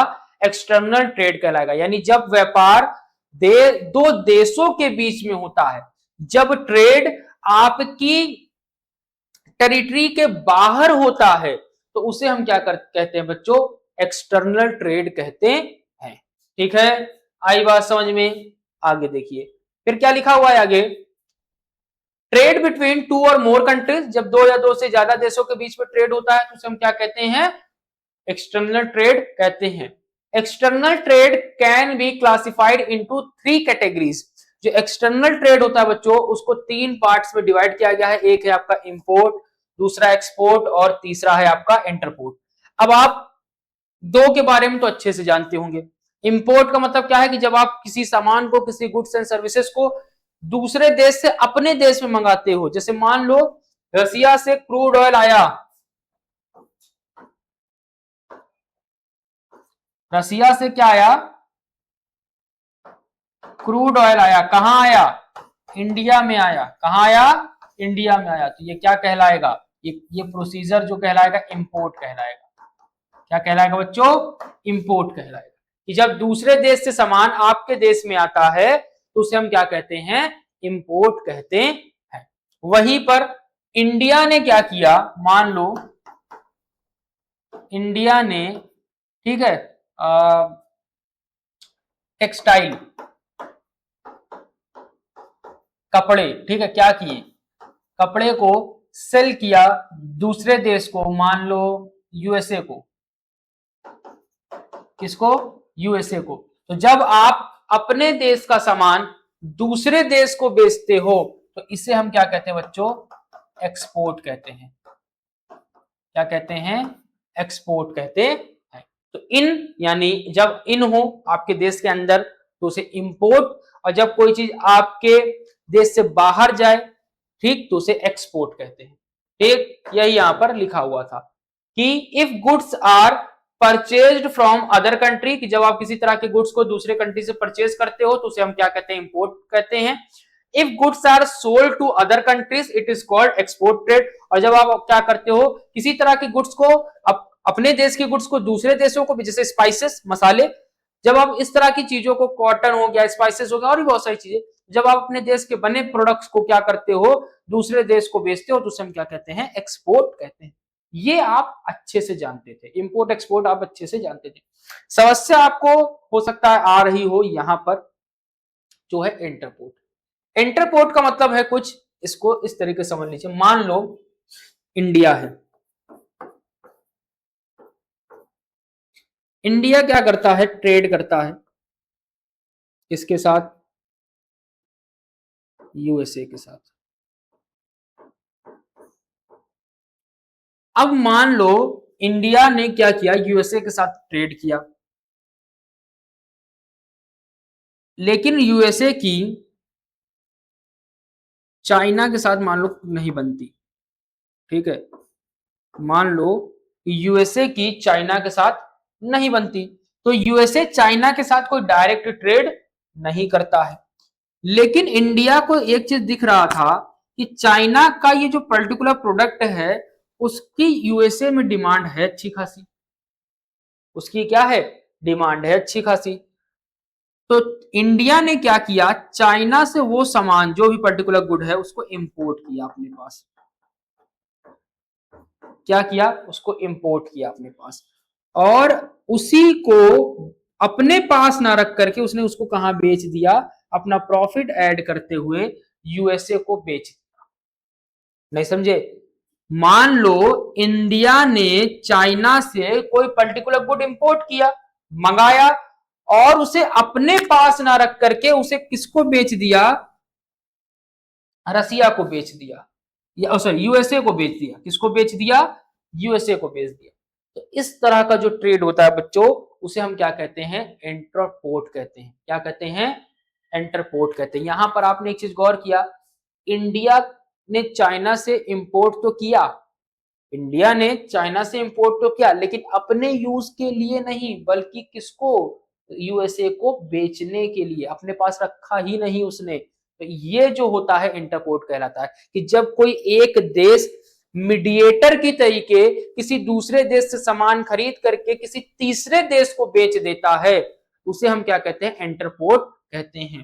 क्या बोला मैंने, कि जब कोई एक देश मीडिएटर का काम करे और किसी दूसरे देश से सामान को खरीद करके उस सामान को किसी तीसरे देश को बेच देता है, उसे हम क्या कहते हैं, इंटरपोर्ट कहते हैं। जैसे चाइना से इंडिया ने सामान खरीदा और उस सामान को फिर किसको बेच दिया, अमेरिका को बेच दिया। तो यहां पर इंडिया ने कैसा काम किया, मीडिएटर का काम किया। खुद के कंजम्पशन के लिए उसने नहीं मंगाया था, बल्कि यूएसए को सप्लाई देने के लिए या यूएसए को बेचने के लिए मंगाया था। ठीक, आई बात समझ में। तो ये थी बात किसकी, इंटरपोर्ट की। तो वही लिखा है, when goods are imported for export, जब किसी गुड्स को क्या किया जाए, एक्सपोर्ट करने के लिए क्या किया जाए, परचेज किया जाए या इंपोर्ट किया जाए, इसे ही हम क्या कहते हैं, इंटरपोर्ट कहते हैं। जैसे एग्जांपल दिया है, इंडियन फर्म्स में import some goods from America, कि मान लो इंडिया ने अमेरिका से कोई पर्टिकुलर गुड्स खरीदा और उसे एक्सपोर्ट कर दिया, किसको, नेपाल को। उसे क्या कर दिया, एक्सपोर्ट कर दिया नेपाल को। इसे हम क्या कहते हैं, इंटरपोर्ट कहते हैं। फिर से समझ लीजिए, जैसे मान लो इंडिया है, इंडिया एक मीडिएटर की तरीके काम कर रहा है, इंडिया है वो इंडिया क्या कर रहा है, मीडिएटर के तरीके काम कर रहा है। ये क्या कर रहा है, बांग्लादेश से मान लो अब, ठीक है, किससे, बांग्लादेश से जूट परचेज कर रहा है। क्या परचेज कर रहा है, जूट, और उस जूट को परचेज कर रहा है अपने कंजम्पशन के लिए नहीं, बल्कि अमेरिका को बेचने के लिए। किसको करने, बेचने के लिए, अमेरिका को बेचने के लिए। कि जब इंडिया एज अ मीडिएटर काम कर रहा है बांग्लादेश से जूट खरीद करके उसे अमेरिका को सेल करने के लिए, तो ये हमारा क्या कहलाता है, इंटरपोर्ट। जब कोई एक देश क्या करे, किसी सामान को इंपोर्ट करे अपने देश में फर्दर एक्सपोर्ट करने के लिए वो क्या कहलाएगा, इंटरपोर्ट कहलाएगा। ठीक है, चलो आगे बढ़ते हैं। अब आता है बच्चों एक्सिलरीज टू ट्रेड। क्या आता है, एक्सिलरीज टू ट्रेड। अब एक्सिलरीज टू ट्रेड क्या है, जैसा कि अभी हम लोगों ने सर्विस इंडस्ट्री पढ़ी, क्या पढ़ी, सर्विस इंडस्ट्री पढ़ी, तो वैसे ही आपका ये जो है क्या कहलाता है, एक्सिलरीज टू ट्रेड कहलाता है। वैसा ही है, टू कॉपी, जैसा सर्विस इंडस्ट्री थी वैसे ये जितने भी हिंड्रेंस हैं ट्रेड को करने में, ठीक है, ट्रेड को करने में जितने भी हिंड्रेंस आते हैं, उन हिंड्रेंस को जो भी चीजें कम करती हैं वो सब क्या कहलाती है, आपकी एक्सिलरीज टू ट्रेड कहलाती है। क्या कहलाती है, एक्सिलरीज टू ट्रेड। हिंड्रेंस मतलब बाधाएं, ठीक है, हिंड्रेंस का मतलब बाधाएं। जैसे यूपी का बना सामान एमपी कैसे पहुंचेगा, समस्या है, तो ट्रांसपोर्ट उस बाधा को दूर कर रहा है। यानी कि प्लेस हिंड्रेंस को ट्रांसपोर्ट क्या कर दे रहा है, दूर कर दे रहा है। तो प्लेस हिंड्रेंस को किसने दूर किया, ट्रांसपोर्ट ने। तो ट्रांसपोर्ट क्या बन गया बच्चों, एक्सिलरीज टू ट्रेड। तो बेसिकली ट्रेड के हिंड्रेंस को, यानी ट्रेड के रास्ते में आने वाली बाधाओं को दूर करने वाले जितनी भी चीजें हैं वो सब की सब क्या कहलाती है बच्चों, आपकी ऑक्सिलरीज टू ट्रेड कहलाती है। आइए एक एक करके इनको भी देखते हैं। तो सबसे पहले लिखा है all those activities which help in removing various hindrance which arises in connect to the production and distribution of goods are called auxiliaries to trade. ठीक, वही बात है। And overviewing of these activities is given below. जैसे पहला मैंने यहाँ पे transport का जिक्र भी किया था और ट्रांसपोर्ट और कम्युनिकेशन आपका यहाँ पर दिया भी है। तो क्या लिखा है देखो, तो the production of goods take place at one place whereas these are demand in different parts of the country, that obstacles of place is removed by the transport. Along with transport, communication is also an important service. अब देखो क्या कह रहा है कि भाई जहां जो आपका प्रोडक्शन हो रहा है किसी भी तरह के गुड्स एंड सर्विसेज का, और उसे क्या करना, एक जगह से उस जगह पर भेजना जहां पर उस प्रोडक्ट की डिमांड है, उसके लिए किसकी जरूरत पड़ती है, ट्रांसपोर्ट की जरूरत पड़ती है। तो ट्रांसपोर्ट आपका क्या हो गया, ऑक्सिलरीज टू ट्रेड हो गया। वही बात यहां पर बताई गई है। The production of goods take place at one place whereas these are demand in different part of the country, the obstacle place is remove by the transport. तो बता रहा है कि उस जगह तक ट्रांसपोर्ट के थ्रू ही उस सामान को क्या किया जा सकता है, भेजा जा सकता है। ठीक, तो इसे ही हम क्या कहते हैं, ट्रांसपोर्टेशन कहते हैं। फिर कह रहा है कि जैसे ट्रांसपोर्टेशन ने क्या किया, प्लेस हिंड्रेंस को खत्म किया, उसी तरीके से कम्युनिकेशन भी आपकी एक तरह की इंपॉर्टेंट सर्विस है। ये क्या करती है, it helps in exchange of information between producer, consumers and traders. जो इंफॉर्मेशन को एक प्रोड्यूसर से कंज्यूमर तक और ट्रेडर तक पहुंचाने का काम करती है। अब भाई मुझे कोई सामान मंगाना है तो मैं वहां उस पर्टिकुलर, जैसे मुझे एमपी से सामान मंगाना है, या तो एक ऑप्शन है मैं एमपी जा करके उसको ऑर्डर दे करके आऊं फिर वो मुझे भेजे, या तो दूसरा ऑप्शन है मैं कॉल करूं उससे बात करूं और कहूं भाई इतना इतना सामान आप भेज दो। ठीक है, तो ये क्या है, कम्युनिकेशन। तो कम्युनिकेशन ने भी क्या किया है, बहुत ज्यादा हेल्प की है इसमें, आपके ट्रेड में। ठीक, कि एक कॉल पर सारा काम हो जाता है, आने जाने की सारी झंझट समाप्त हो चुकी है। वही बताया गया कि the common communication services are postal. कह रहा है कि भाई जो कम्युनिकेशन सर्विसेज है वो कौन कौन सी, जैसे पोस्टल सर्विस हो गया, टेलीफोन हो गया, फैक्स हो गया, इंटरनेट हो गया, ये सब की सब आपकी किसकी हैं, कम्युनिकेशन सर्विसेज हैं। एक अगला आता है आपका बैंकिंग एंड फाइनेंस। अब भाई आपको बिजनेस करना है, अब आपको बिजनेस करना है, आपने सोचा यार घर वालों से मुझे पैसा मिल जाएगा, लेकिन घर वालों ने कहा कि भाई मेरे पास पैसा नहीं है। आपने सोचा दोस्तों से मांग लेता हूं, दोस्तों ने कहा भाई इतने बजट तो मेरे पास भी नहीं, इतना पैसा तो मेरे पास भी नहीं है। अब उस कंडीशन में आप कैसे करोगे, तो उस कंडीशन में आपको जो फाइनेंस प्रोवाइड करेगा वो कौन प्रोवाइड करेगा, आपका बैंक प्रोवाइड करेगा। आप वहां पर जाकर के गिरवी रखो कुछ, कोलेट्रल रखो कुछ, और बैंक से पैसा उठा करके अपना बिजनेस शुरू कर दो। तो आपके बिजनेस को, आपके ट्रेड के रास्ते में आने वाला ये जो फाइनेंस हिंड्रेंस बन रहा था वो किसने दूर कर दिया बच्चों, बैंक ने दूर कर दिया। तो वही लिखा है business need funds for acquiring assets, कि बिजनेस को नीड होती है भाई एसेट्स की, परचेजिंग रॉ मटेरियल्स, ठीक है, मीटिंग अदर एक्सपेंसेस, रोजमर्रा के बहुत सारे खर्चे होते हैं उन सभी को पूरा करने के लिए।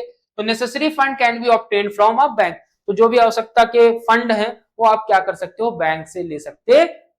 एक जो मैंने बताया वही आगे की बात। इंश्योरेंस, मान लो आप ऐसा कोई काम कर रहे हो, ऐसा कोई ट्रेड कर रहे हो जहां पर चोरी होने, आग लगने जैसी समस्याओं का होना, मतलब इस तरह की समस्याएं बन सकती हैं, क्रिएट हो सकती हैं। भाई आपने बिजनेस शुरू किया, आपने आज बिजनेस शुरू किया, बढ़िया दुकान खोली, कल को चोरी होगी, चोरों को पता चला यार अभी ताजा ताजा एक नई दुकान खुली है, अच्छा खासा इसके अंदर सामान है, चलो चोरी कर लेते हैं, उसने चोरी कर ली। अब क्या करोगे, अगले बिजनेस खुला नहीं कि अगले दिन नुकसान। तो इस नुकसान से आपको कौन बचाता है बच्चों, इस नुकसान से आपको बचाता है आपका इंश्योरेंस। अगर आपने उस दुकान का, वो सामान का इंश्योरेंस करा रखा होगा तो आपको इंश्योरेंस कंपनी उस चोरी के बदले में कंपनसेशन दे देगी क्लेम करने पर, जिससे आपका जो रिस्क था वो क्या हो जाएगा, कम हो जाएगा। ठीक, तो वही यहां पे लिखा है कि it provides a cover against the loss of goods, कि ये क्या करता है, गुड्स के लॉस वगैरह के कवर को प्रोवाइड करता है in the process of transit, storage, theft, fire and other natural climate. जैसे चोरी हो गया, आग लग गया, ठीक, आपने अगर अगर क्या लिया है, फायर इंश्योरेंस लिया है, तो आग लग गई, आग लग गई तो आपको उसका क्लेम मिल जाएगा, यानी रिस्क आपका कम हो जाएगा।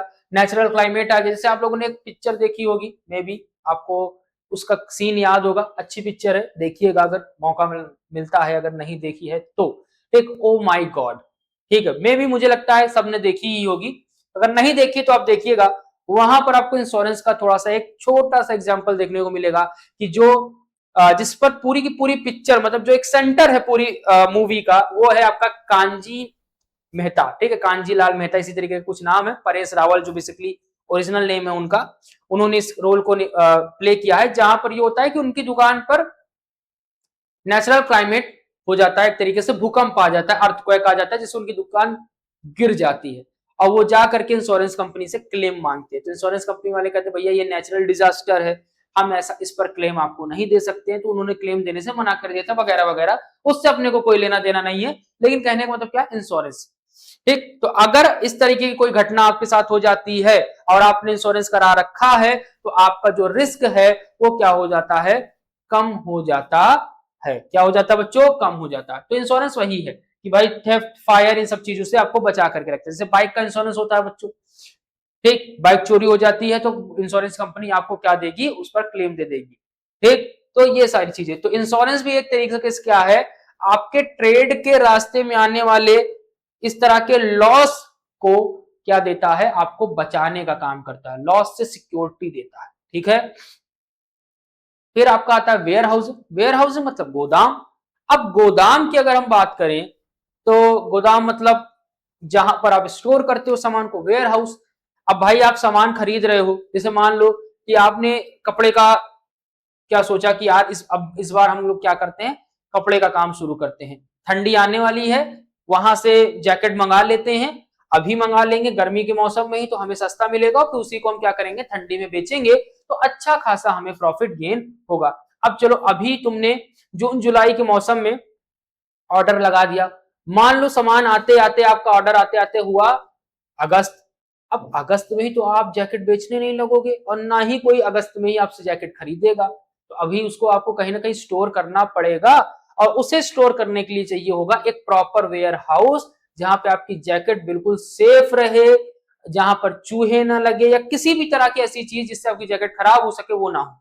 तो प्रॉपर जरूरत पड़ेगी किसकी, वेयर हाउस की, गोदाम की, वहीं पर आप अपना सारा सामान क्या कर दो, स्टोर कर दो। ठीक, तो वेयर हाउस क्या कर रहा है, आपके एक्स्ट्रा सामान को रखने में आपकी हेल्प कर रहा है। ठीक है, तो there is a generally a time lag between the production and consumption of goods. The problem can be solve by the storing and goods in warehouses from the time of production till the time they are demanded by customers. Basically यहाँ पे ये लिखा है कि भाई आपने क्या किया, कंजम्पशन के लिए गुड्स को प्रोड्यूस कर लिया अभी, लेकिन मार्केट में उसकी डिमांड नहीं है, तो उसे आपने जो बनाया उसे कहीं ना कहीं तो स्टोर करना पड़ेगा, तो आपने उसको उठा करके स्टोर करने की जो समस्या थी वेयर हाउस में स्टोर कर दिया, और स्टोर करने वाली जो समस्या थी उसे वेयर हाउस ने क्या कर दिया, दूर कर दिया। यानी कि ट्रेड के दौरान कि सामान कहां रखेंगे, इतना मंगा लिए हैं, ये वाली जो हिंड्रेंस थी, ये वाली जो समस्या थी, उस समस्या का समाधान किसने किया बच्चों? वेयर हाउस ने कर दिया। किसने कर दिया? वेयर हाउस ने कर दिया। उसके बाद आता है एडवर्टाइजिंग। तो भाई हम लोग टीवी देखते हैं और मोबाइल वगैरह चलाते हैं, यूट्यूब चलाते हैं, तो आपने देखा होगा कि समय समय पे कोई ना कोई एडवर्टीजमेंट आपके यूट्यूब के वीडियो के दौरान आ जाता है। और जब आप मूवी वगैरह सॉरी मूवी कह रहा हूँ, जब आप टीवी वगैरह देखते हैं तो उस समय भी आ जाता है। आता है कि नहीं आता? इनफैक्ट जब आप सिनेमा हॉल में भी जाते हो तो वहां पर भी होता है। इंटरवल के टाइम आप देखोगे तो एक एड चलने लगता है, मूवी शुरू होने से पहले एड चलता रहता है। ठीक है, तो ये क्या एडवर्टीजमेंट। तो भाई आपने किसी तरह का कोई प्रोडक्ट बनाया है और उस प्रोडक्ट के बारे में कैसे सामने वाले को पता चलेगा? चलो मान लो मैंने क्या किया है, एक ऐसा क्रीम बनाया है जिसको लगाने से क्या हो जाओगे आप? बिल्कुल व्हाइट हो जाओगे, यानी सफेद, काला गोरा हो जाएगा। अब अगले को जब पता ही नहीं होगा कि मैंने कोई ऐसी क्रीम बनाई हो तो कहां से खरीदेगा? तो उसके लिए जरूरत पड़ेगी एडवर्टीजमेंट। किसकी? एडवर्टीजमेंट की। और आपके प्रोडक्ट को हर आदमी जान जाए, इस चीज के लिए किसकी जरूरत पड़ेगी? एडवर्टीजमेंट की। तो आपके प्रोडक्ट को ना जानने वाला जो समस्या थी कि यार कैसे लोग जानेंगे, तो उस समस्या का समाधान किसने किया? एडवर्टीजमेंट में कर दिया। तो advertising bring goods and services to know knowledge of prospective buyers, कि जो भाई जिन बायर्स को नीड है उन बायर्स तक तो हमारा जो गुड्स एंड सर्विसेज है वो पता चल जाए, लोग जान जाए कि हम इस तरह का कोई सामान बनाते हैं। This is taught sorry this it is through advertising. ये किसके थ्रू हो सकता है? एडवर्टाइजिंग के थ्रू हो सकता है। That the customers come to know about the new product and their utility. जिसमें क्या होता है? एडवर्टाइजिंग के थ्रू वो कस्टमर उस प्रोडक्ट के बारे में जान सकता है और उसकी यूटिलिटी यानी कि उसके इस्तेमाल को समझ सकता है। जैसे आप लोगों ने देखा होगा अलग अलग तरह की क्रीमों का आपका एडवर्टीजमेंट वगैरह आता रहता है। अब आता है बच्चों अगला टॉपिक। अगला टॉपिक जो है हमारा वो है ऑब्जेक्टिव ऑफ बिजनेस। क्या है? Objective of business. कि भाई कोई व्यक्ति बिजनेस करता क्यों है? क्या जरूरत है बिजनेस करने की? तो सर पैसा कमाना। सीधा सा जवाब कि सर भाई पैसा कमाना ही मेन ऑब्जेक्टिव है। तो सबसे पहला आपको दिख ही रहा ऑब्जेक्टिव, जिसमें आपको दिख रहा है अर्निंग प्रॉफिट। ठीक, चलिए एक एक करके ऑब्जेक्टिव को पढ़ते हैं। So the objective of business mean the purpose for which a business is established and carried on. Proper selection of objectives is essential for the success of business. कह रहा है कि भाई बिजनेस किस पर्पस से शुरू किया गया था और सही ऑब्जेक्टिव चूज करने पर ही आप अपने बिजनेस में सक्सेस हो सकते हो। ये सारी चीजें लिखी गई है। चलिए आगे इसको बेसिकली जो हमारा मेन है, जो आपका ऑब्जेक्टिव उसको पढ़ते हैं। तो पहला क्या है भाई? Earning profit. क्या है? Earning profit. प्रॉफिट अर्न करना। तो profit means excess of income over the expenditure, कि आपने खर्चे से प्लस, ठीक है, आपका जितना खर्चा है उससे ज्यादा जब आप अर्निंग करते हो, वो बढ़ा पैसा जो होता है बच्चों, वो आपकी क्या कहलाती है? प्रॉफिट कहलाती है। मान लो आपने 100 रुपए खर्च करके 150 रुपए कमाए। आपने किसी चीज में 100 रुपए खर्च करके 150 रुपए कमाया, तो यहां पर जो एक्स्ट्रा 50 रुपए है वो आपका क्या है? प्रॉफिट। ठीक, तो यही चीज प्रॉफिट है। तो the foremost and prime objective of every businessman is to earn profit. भाई हर बिजनेसमैन का जो सबसे पहला मोटिव होता है, तो सबसे पहला ऑब्जेक्टिव होता है, प्राइम ऑब्जेक्टिव होता है, वो क्या होता है? पैसे यानी प्रॉफिट अर्न करना। A business can not survive without earning profit, कि कोई भी बिजनेस बिना प्रॉफिट अर्न किए सर्वाइव नहीं कर सकता है। Not only for survival but it is also required for growth and expansion of the business. ना केवल सर्वाइवल के लिए बल्कि बिजनेस की ग्रोथ के लिए और एक्सपेंशन के लिए भी प्रॉफिट की जरूरत पड़ती है। क्योंकि अगर भाई पैसे होंगे तभी आप किराया, ठीक है, डे टू डे एक्सपेंसेस को कंप्लीट कर पाओगे। पैसे होंगे यानी प्रॉफिट होगा, तभी आप एक दुकान से दो दुकान, दो दुकान से चार दुकान खोल पाओगे, ग्रोथ कर पाओगे, एक्सपेंशन कर पाओगे अपने बिजनेस का। ठीक, इसलिए प्रॉफिट बहुत जरूरी है। अगला आता है बच्चों इंप्रूविंग प्रोडक्टिविटी। भाई अगर आप प्रॉफिट कमा रहे हो, ठीक है, तो प्रोडक्टिविटी इससे इंप्रूव होगी। क्या होगी? प्रोडक्टिविटी आपकी इंप्रूव होगी। तो चलो देखो क्या है। It is used as a measure of efficiency. ठीक है, every business enterprises must aim at greater productivity to ensure continuous survival and growth. The objective can be achieved by the reducing wastage and making efficient use of machines and equipment, human resource and money sector. देखो क्या कह रहा है यहाँ पर कि हर एक business का एक क्या होता है, ऑब्जेक्टिव ये भी होता है कि जो उसकी प्रोडक्टिविटी है वो लगातार बढ़ती चली जाए, उसकी प्रोडक्टिविटी क्या होती जाए, लगातार बढ़ती चली जाए। ठीक है, जैसे एक इंसान है जो अर्निंग कर रहा है, वो अगर कभी 10,000 कमा रहा है तो उसकी अब इच्छा होगी कि यार अब मैं 12,000 कमाऊं। जब वो 12,000 कमाने लगेगा उसकी इच्छा होगी मैं अब 12 लाख कमाऊं। ठीक है, समझ रहे हो? तो वो अपने आप को इंप्रूव करना चाहता है हर समय। उसी तरीके से प्रोडक्शन के केस में, बिजनेस के केस में भी होता है कि हर प्रोड्यूसर चाहता है कि उसकी प्रोडक्टिविटी बढ़े। तो यही यहां पर बताया गया है कि भाई ये तभी हो सकती है जब आप वेस्टेज को कम करोगे, ठीक है, सही तरीके से मशीनों का यूज करोगे, सही तरीके से ह्यूमन रिसोर्स का यूज करोगे, मनी का यूज करोगे, जिससे क्या होगा कि आपकी जो प्रोडक्टिविटी होगी वो इंप्रूव होगी और अच्छी होती चली जाएगी। जैसे मान लो इस तरीके से आप कोई सामान बना रहे हो, अभी वो थोड़ा सा अच्छा है, जैसे जैसे लगातार आप उसको बनाते रहोगे तो आप इंप्रूव होते जाते हो उस चीज में। सेम वही चीज कि भाई अच्छी टेक्नोलॉजी का यूज करके, अच्छे ह्यूमन रिसोर्स का यूज करके, इक्विपमेंट्स का यूज करके, एडवांस टेक्नोलॉजी का यूज करके, कम से कम वेस्टेज करके आप इस ऑब्जेक्टिव को क्या कर सकते हो, अचीव कर सकते हो। क्योंकि जब वेस्टेज कम होगा तो जाहिर सी बात है प्रोडक्शन बढ़ जाएगा। ठीक, तो दूसरा ऑब्जेक्टिव हर बिजनेसमैन का यही होता है कि उसका प्रोडक्शन बढ़े, और जब वो उसका प्रोडक्शन बढ़ेगा तो सामान ज्यादा होंगे तो सामान ज्यादा बेचेगा, जब ज्यादा सामान बिकेंगे तो प्रॉफिट ज्यादा होगा, और जब प्रॉफिट ज्यादा होगा तो कंपनी ग्रोथ करेगी। बिजनेस का आप एक्सपेंशन ग्रोथ सब कर सकते हैं। ठीक, अगला क्या आता है? अगला आता है बच्चों हमारा मार्केट स्टैंडिंग। अब मार्केट स्टैंडिंग का मतलब क्या है कि हर एक बिजनेस का तीसरा और इंपॉर्टेंट ऑब्जेक्टिव ये होता है मार्केट में अपने आप को बनाए रखना, अपने आप को वहां पे बिल्डअप रखना कि लोग अगर किसी, जैसे मान लो कि मार्कर मेकिंग कंपनी है कोई, ठीक है, मान लो मार्कर मेकिंग कंपनी है कोई, तो कोई भी बंदा, कोई भी व्यक्ति अगर मार्केट में मार्कर लेने जाए तो कहे यार मार्कर लेनी है तो उसी कंपनी की लेनी है, अगर कोई और सी है तो नहीं लूंगा, अगर कोई और सी है तो नहीं लूंगा। इसको कहते हैं बच्चों market standing.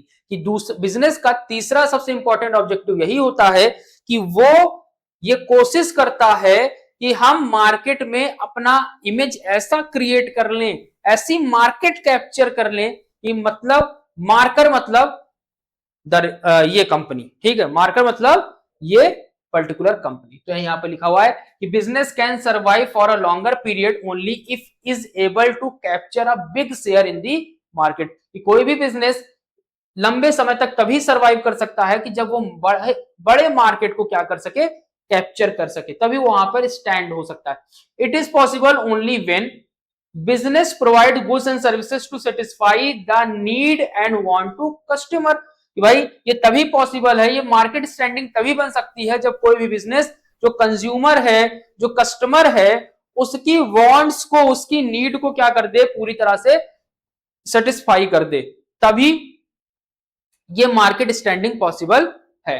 Therefore, creation and satisfaction of customers is an important objective of business। इसीलिए बिजनेस का ये इंपॉर्टेंट ऑब्जेक्टिव होना चाहिए कि वो अपने कस्टमर्स का और क्या करना चाहिए, उसको सेटिस्फाई करे। ठीक, आई बात समझ में? आइए अगला, अगला हमारा यहाँ पे है quality goods and services at fair price. चौथा ऑब्जेक्टिव बिजनेस का यही होना चाहिए कि भाई वो अपने कस्टमर को अच्छे से अच्छा क्वालिटी का गुड्स प्रोवाइड करे और फेयर प्राइस में, अनफेयर प्राइस में नहीं कि पता चला 10 रुपए का सामान 100 रुपए में बेच रहा है, ये नहीं करना चाहिए। The first social objective of business is to provide better quality product at reasonable price. ठीक है, यहाँ राइस नहीं प्राइस होगा, ठीक, reasonable price and in proper quantity on continuous basis to consumers. अब देखो यहाँ पे क्या कह रहा है, सिंपल सी बात यहाँ कह रहा है, ये एक तरीके का सोशल ऑब्जेक्टिव है बिजनेस का, कि किसी भी बिजनेस का एक सोशल ऑब्जेक्टिव भी होना चाहिए, वो ये कि वो अपने कंज्यूमर्स को, अपने कस्टमर को अच्छी क्वालिटी का गुड्स प्रोवाइड करे। ठीक है, अगर एक एग्जांपल ले लो, लाल मिर्ची वो बेच रहा है अपने कस्टमर को, उस लाल, वो ओरिजिनल लाल मिर्ची होनी चाहिए, ऐसा नहीं कि उसमें लाल पत्थर पीस के मिला के बेच रहा हो। ठीक है, ये नहीं कि जब वो तौल रहा है तो नीचे मैग्नेट लगाया हो, या तौल रहा है तो जो इलेक्ट्रॉनिक आपका मेजरमेंट टूल है उस पर कुछ सेटिंग की हो कि 1 किलो में 900 ग्राम ही चढ़ रहा है, 800 ग्राम ही चढ़ रहा है। ये सब नहीं करना चाहिए। तो ये ही चीज यहाँ पर बताई गई है। चौथा ऑब्जेक्टिव ये होना चाहिए बिजनेस का। अगला आपका आता है avoidance of anti social and unfair trade practices. आपने बच्चों सुना होगा काला बाजारी, ब्लैक मार्केटिंग। ठीक है, कुछ लोग ऐसे भी होते हैं जो अपने सामान को हाई अमाउंट में बेचने की कोशिश करते हैं। कैसे? वो क्या करते हैं, मार्केट में शॉर्टेज क्रिएट कर देते हैं। क्या कर देते हैं? मार्केट में शॉर्टेज क्रिएट कर देते हैं। गुड्स की जो सप्लाई है वो बहुत ज्यादा होती है, तो वो क्या करते हैं, उन गुड्स को स्टोर करने लगते हैं, मार्केट में निकालते नहीं। मार्केट में निकालते नहीं, और जब गुड्स को स्टोर करने लगते हैं, मार्केट में निकालते नहीं, तो मार्केट में उस पर्टिकुलर टाइप के गुड्स की क्या हो जाती है, शॉर्टेज। और ये हमारा रूल चलता है, ठीक, इकोनॉमिक्स का ये रूल चलता है कि अगर किसी चीज की कमी होती है, ठीक, किसी चीज की क्या होने लगती है, कमी होने लगती है, तो उसके प्राइसेस लगातार क्या होने लगते हैं, बढ़ने लगते हैं। जैसे आपने एक बार सुना होगा शायद कि प्याज, अनियन, ठीक है, एक बार क्या हुआ था, प्याज के दाम लगातार बहुत तेजी से बढ़ने लगे थे। क्यों बढ़ने लगे थे? क्योंकि प्याज की क्या हो गई थी बच्चों, अनियन की क्या हो गई थी, शॉर्टेज हो गई थी। और ये शॉर्टेज कैसे थी? कुछ ऐसे ही अन सोशल बिजनेसमैन थे जिन्होंने क्या किया था, जो समाज कर रहा हूं, जो प्याज था उसको अपने पास स्टोर करके रखा था, और उसके दाम लगातार वो शॉर्टेज क्रिएट करके बढ़ाते चले जा रहे थे, और महंगे पे धीरे धीरे करके महंगे दामों को प्याज को बेच रहे थे। तो ये सब काम नहीं करना है। तो avoidance of anti social work जो होता है उसको कम करना है, और अनफेयर ट्रेड प्रैक्टिसेस को नहीं करना। ये अनफेयर ट्रेड प्रैक्टिस जो आप परफॉर्म कर रहे हो। ठीक, फिर आता है जनरेशन ऑफ एम्प्लॉयमेंट। भाई जो बिजनेस है वो समाज से चल रहा है, समाज में चल रहा है, समाज की वजह से चल रहा है, तो समाज का भी ध्यान देना चाहिए। बिजनेस को कोशिश करनी चाहिए कि वो एम्प्लॉयमेंट जनरेट करे और अपने आसपास के लोगों को रोजगार दे। ठीक, तो यही सारी चीजें थी आपके ऑब्जेक्टिव के अंदर। फिर आता है एम्प्लॉय वेलफेयर। अब अपने यहाँ पे बिजनेस का अगला एक और मोटिव ऑब्जेक्टिव क्या आता है, एम्प्लॉय वेलफेयर। अगर आपके यहाँ काम करने वाला जो वर्कर है, आपको उसके वेलफेयर के बारे में, उसके कल्याण के बारे में सोचना चाहिए। ठीक है, उसको बेटर वर्किंग कंडीशन देनी चाहिए। ठीक है, तो लिखा है कि another social objective of business therefore is ensure welfare of employees by providing good working condition, कि अच्छी वर्किंग कंडीशन हो, फेयर वेजेस, उसको उसकी सही मजदूरी मिले, फैसिलिटीज सच एज हाउसिंग, जैसे उसको घर, दवा, ठीक है, एंटरटेनमेंट, इस तरह की भी फैसिलिटीज उसको क्या करनी चाहिए, प्रोवाइड करनी चाहिए। यानी हमें एम्प्लॉय के वेलफेयर का भी ध्यान देना चाहिए, क्योंकि अगर आपका एम्प्लॉय अच्छा होगा तब आपका बिजनेस भी अच्छा ग्रोथ करेगा। और अगर आप सोचो कि आप अपने एम्प्लॉय को इग्नोर करके अपने बिजनेस को ग्रोथ कराना चाह रहे हो तो पॉसिबल नहीं। ठीक, तो इसलिए एम्प्लॉय वेलफेयर भी जरूरी है।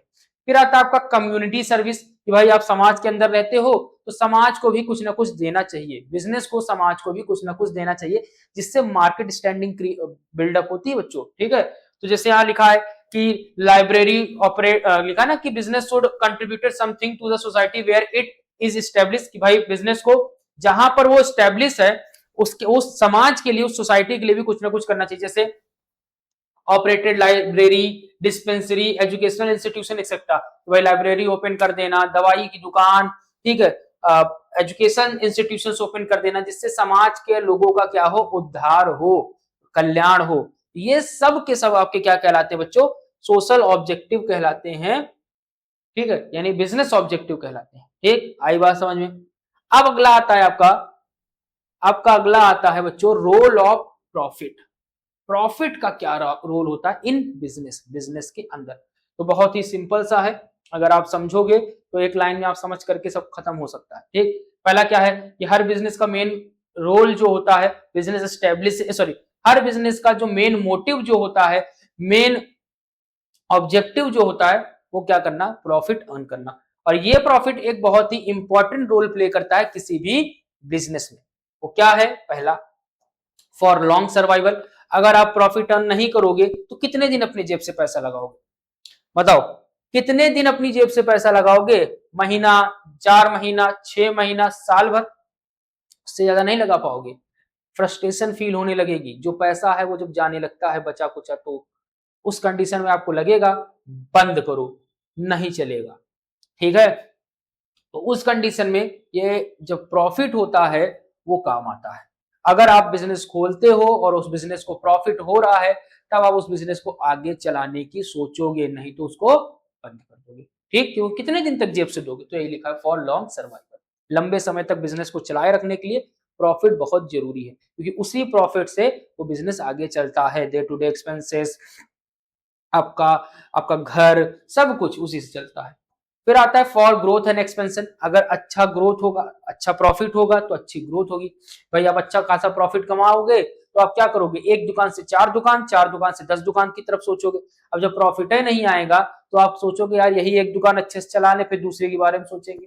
तो लॉन्ग सर्वाइवल के साथ साथ ग्रोथ और एक्सपेंशन के लिए भी किसकी जरूरत पड़ती है? प्रॉफिट की जरूरत पड़ती है। इन शॉर्ट इस तरीके मान लो कि अगर टाटा सर की जो कंपनी है, ठीक, रतन टाटा सर की जो कंपनी है, वो अगर प्रॉफिट ना कमा रही होती तो अपनी इतनी सारी यूनिट्स वो ना खोल पाती। ठीक, तो ग्रोथ और एक्सपेंशन के लिए भी प्रॉफिट जरूरी है। अगला आता है फॉर इंक्रीजिंग एफिशिएंसी।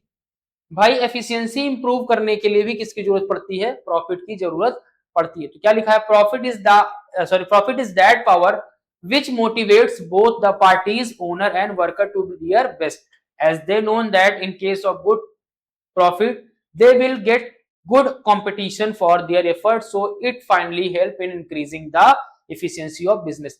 कह रहा है कि इन एफिशिएंसी को बढ़ावा देने के लिए भी प्रॉफिट जरूरी होता है। भाई देखो, कोई भी दुकानदार जब ज्यादा से ज्यादा प्रॉफिट कमाएगा तो सोचेगा ज्यादा मेहनत करेंगे तो और ज्यादा प्रॉफिट मिलेगा, और अच्छा काम करेंगे तो और अच्छा प्रॉफिट मिलेगा। अब उसी प्रॉफिट से अगर आप अपने वर्कर को इंसेंटिव वगैरह दे देते हो, तो वो वर्कर ये सोचेगा ना यार और काम अच्छा करूंगा तो और इंसेंटिव मिलेगा, तो उसके अच्छे और काम करने की वजह से आपको और अच्छा प्रॉफिट होगा। ठीक, समझ रहे हो? तो वही क्या है, increasing efficiency. If in efficiency को भी बढ़ाने के लिए किसकी जरूरत पड़ती है? प्रॉफिट की जरूरत पड़ती है। भाई देखो, बिजनेस का जो मोटिवेशन है वो पैसा है। ठीक है, बिजनेस का जो सबसे बड़ा मोटिवेशन है, या किसी भी काम का सबसे बड़ा मोटिवेशन जो है बच्चों, वो है पैसा। ठीक है, अगर बिजनेस में अच्छा प्रॉफिट हो रहा है तो मोटिवेशन मिलता है बिजनेसमैन को बिजनेस को और आगे बढ़ाने का और करने का। किसी वर्कर को अगर इंसेंटिव मिल रहा है, पेमेंट जो है, सैलरी जो है उसको छोड़ो, उसके अलावा ऊपर से बहुत अच्छा खासा इंसेंटिव मिल रहा है, तो और अच्छे से काम करेगा। मोटिवेशन है वो पैसा। ठीक है, तो पैसा बहुत बड़ा मोटिवेशन है।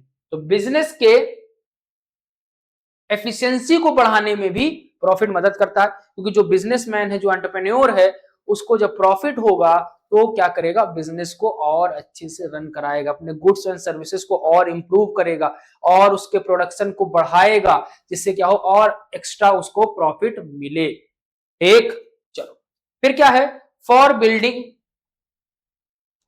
for building prestige and recognition, for gaining prestige in the society, business had to satisfy all the parties concerned. It has to supply good quality product at reasonable price to customers, adequate remuneration to employees, to pay sufficient dividend to the shareholder, etc. And all these are possible only if the business earning good profit। कह रहा है कि भाई कोई भी जब business क्या करता है, अच्छा खासा प्रॉफिट अर्न करता है, तो वो क्या करता है, अच्छा खासा अपने कस्टमर, जो भी उसके शेयर होल्डर होते हैं, उनको डिविडेंड प्रोवाइड कर सकता है। ठीक है, जो एम्प्लॉइज हैं उनको अच्छा खासा रिटर्न दे सकता है, यानी उनको पेमेंट अच्छी खासी दे सकता है। और ये सब चीजें पॉसिबल तभी होंगी जब वो अर्निंग करेगा किसकी? प्रॉफिट की। यानी पूरा का पूरा जो बिजनेस है वो किस पर डिपेंडेंट है? आपका प्रॉफिट पर डिपेंडेंट है। ठीक, अब आती है बात बच्चों बिजनेस रिस्क की। ठीक है, किसकी आती है बात? चलो प्रॉफिट तो हमने कमा लिया, ठीक है सर। अब बिजनेस में हम लोगों ने एक बात पढ़ी थी कि भाई बिजनेस हमेशा किससे रिलेट होता है? किससे जुड़ा रहता है?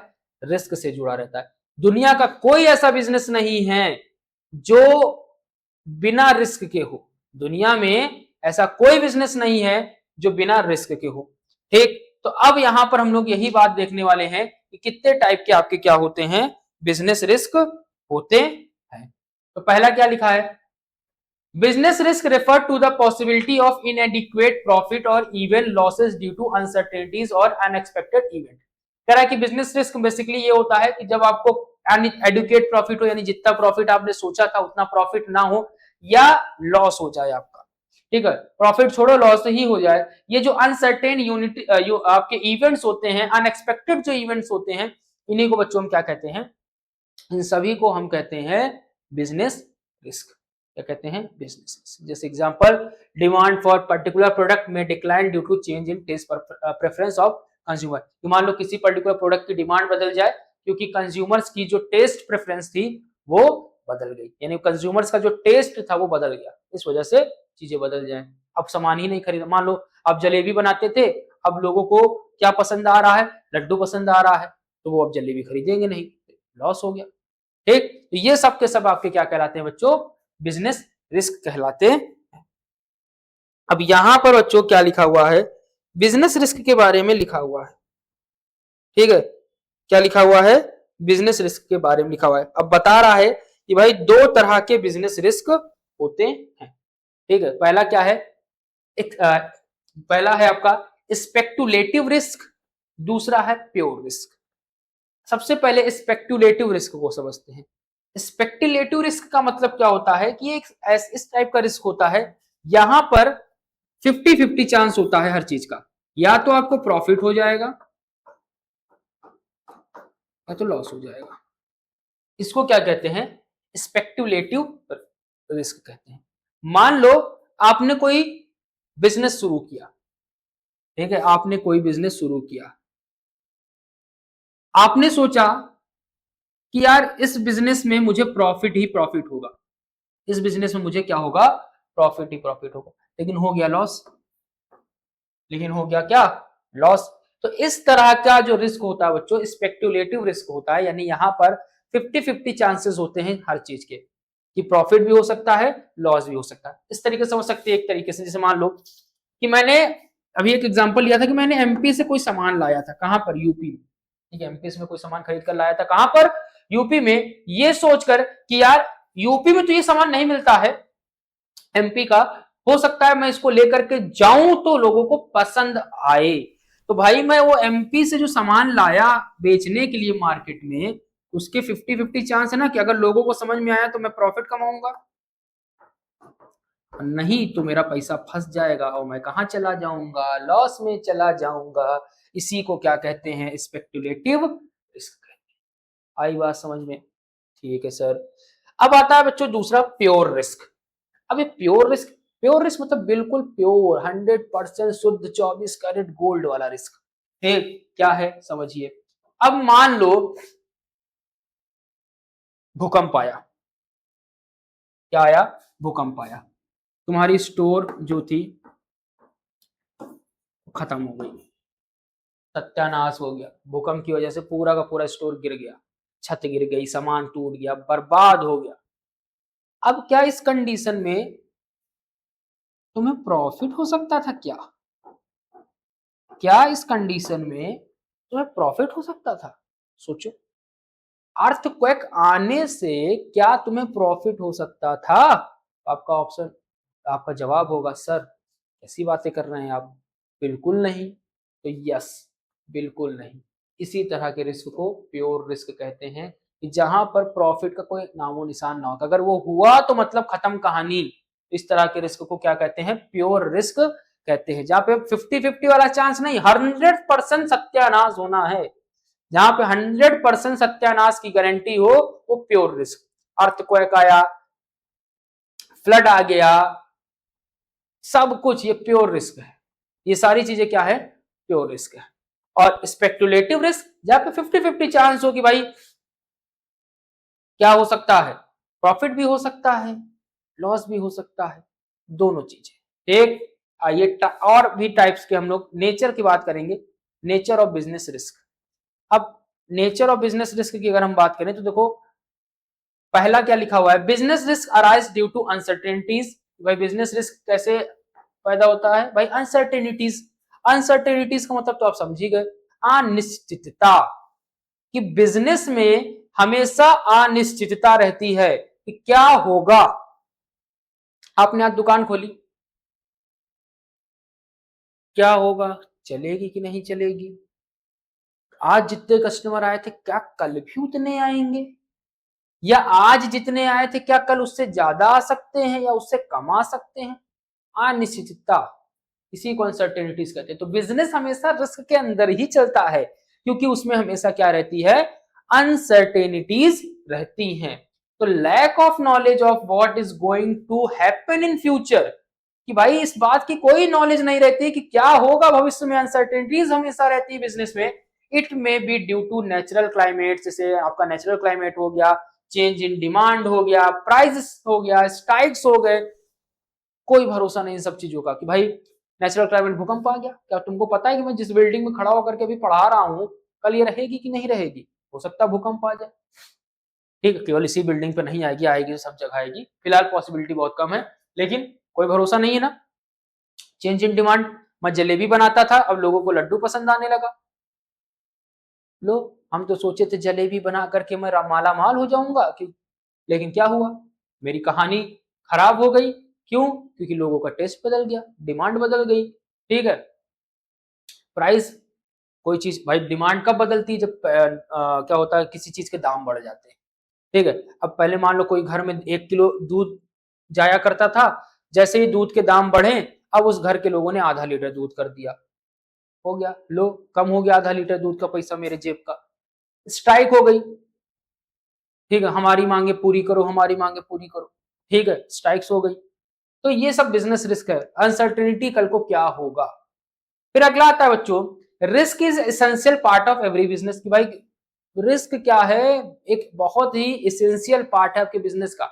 हर बिजनेस में रिस्क है। आपको अगर लग रहा होगा कि यार ये तो बहुत कमाता है हमेशा चलता होगा, तो उसके में भी रिस्क है। एक, चलो एक नॉर्मल से बिजनेस की बात कर लेता हूं, फुल्की। ठीक है, अब आपके यहाँ पर क्या बोला जाता है आप समझिएगा, हमारे यूपी में उसको फुल्की बोला जाता है, कहीं पे गोलगप्पा बोला जाता है, कहीं पे बतासे बोले जाते हैं। जिसको जहां पर जैसा बोला जाता है वैसा समझ लो, मैं तो फुल्की बोलूंगा, मैं यूपी से हूं। तो अब फुल्की की बात करो, आपको लगेगा यार फुल्की वाला तो बढ़िया कमाता है, यार पूरी फुल्की तो बेच लेता है। जिस दिन बेटा बारिश हो गई, क्या उसकी फुल्की जो है वो बिकेगी? मान लो दुकान खोल के बैठा है और यूपी में अभी बढ़िया मौसम बारिश का चल रहा है, वो फुल्की की दुकान लगा के बैठा, खोला ही कि बारिश होने लगी, कौन खाने आएगा उसकी फुल्की? जो दूसरी चीज, फुल्की मुलायम हो गई, भीग गई, लो नुकसान हो गया, मारो गोली प्रॉफिट का, नुकसान हो गया। हर बिजनेस में रिस्क जुड़ा है, तो कोई ऐसा बिजनेस नहीं है जहां पर रिस्क ना हो। इसेंशियल पार्ट है, वही यहां पे बताया गया है। आगे देखते हैं, अब यहाँ पे एक चीज और लाइन एक ऐड हुई है कि भाई आप रिस्क को मिनिमाइज कर सकते हो। बस देखो, risk can be minimise but can't be eliminated. ये रिस्क जो है उसको कभी भी इलिमिनेट नहीं किया जा सकता, खत्म नहीं किया जा सकता, अपनी सूझबूझ से कम किया जा सकता है। जैसे आप ऐसा कोई बिजनेस कर रहे हो जहां पे फायर के चांसेस ज्यादा है, आग लगने के चांसेस ज्यादा है, जैसे क्रैकर्स वगैरह बनाने वाली कंपनियां हैं, भाई उनको तो ये पता है कि भाई कभी भी आग लग सकती है, वो फायर इंश्योरेंस ले ले। तो रिस्क एलिमिनेट नहीं होगा, आग हो सकता है लग सकती है, नहीं भी लग सकती है, लेकिन अगर आपने इंश्योरेंस ले लिया तो आपने मिनिमाइज कर दिया रिस्क को। तो वही बात यहाँ पर बताई गई। चलिए आगे की बात करेंगे, degree of risk depend mainly upon the nature and size of the business.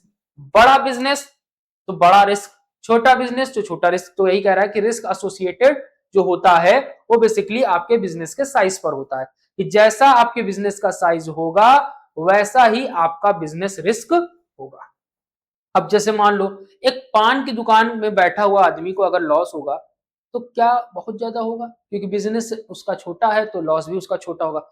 Mukesh Ambani को लॉस होगा तो समझ रहे हो कितने का होगा, बहुत लंबा नुकसान हो सकता है अगर लॉस हुआ कभी किसी चीज का तो, क्योंकि उसका व्यापार जो है, उसका जो बिजनेस जो है बच्चों काफी बड़ा है। ठीक है, तो बिजनेस डिपेंड करता है आपके साइज पर, यानी बिजनेस के साइज पर। और profit is the reward for risk taking. जो इंसान रिस्क लेता है और उस रिस्क के बदले में रिवॉर्ड के तौर पर ही उसको क्या मिलता है बच्चों, मिलता है प्रॉफिट। तो high risk high profit, low risk low profit. तो इसीलिए जीवन में रिस्क तो उठाना बनता है।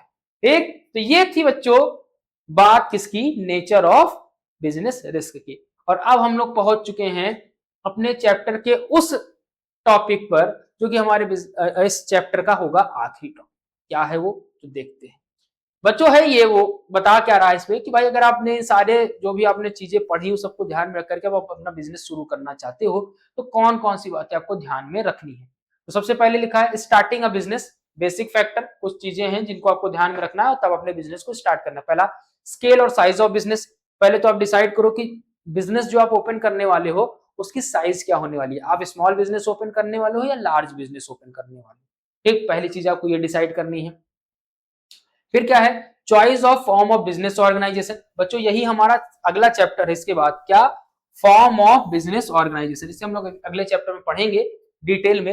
यहाँ पे बेसिकली अभी थोड़ा समझ लीजिए कि अभी आपको पहले तो ये डिसाइड करना है कि स्मॉल साइज का बिजनेस आपको ओपन करना है कि लार्ज साइज का आपको बिजनेस ओपन करना है, ये डिसाइड कर लिया। ये डिसाइड करने के बाद आपको ये चॉइस करनी है, ये सोचना है कि कौन सा फॉर्म ऑफ बिजनेस ऑर्गेनाइजेशन आप यूज करोगे। जैसे प्रोप्राइटरशिप की भाई आप अकेले ही सारा कैपिटल लगाओगे, अकेला सारा रिस्क और प्रॉफिट बेयर करोगे, या पार्टनरशिप में कि आप अपने किसी दोस्त के साथ या अपने किसी ऐसे रिश्तेदार के साथ मिल करके आधा आधा पैसा लगा करके शुरू करोगे बिजनेस। तो ये सब क्या होते हैं बच्चों, फॉर्म ऑफ बिजनेस ऑर्गेनाइजेशन होते हैं।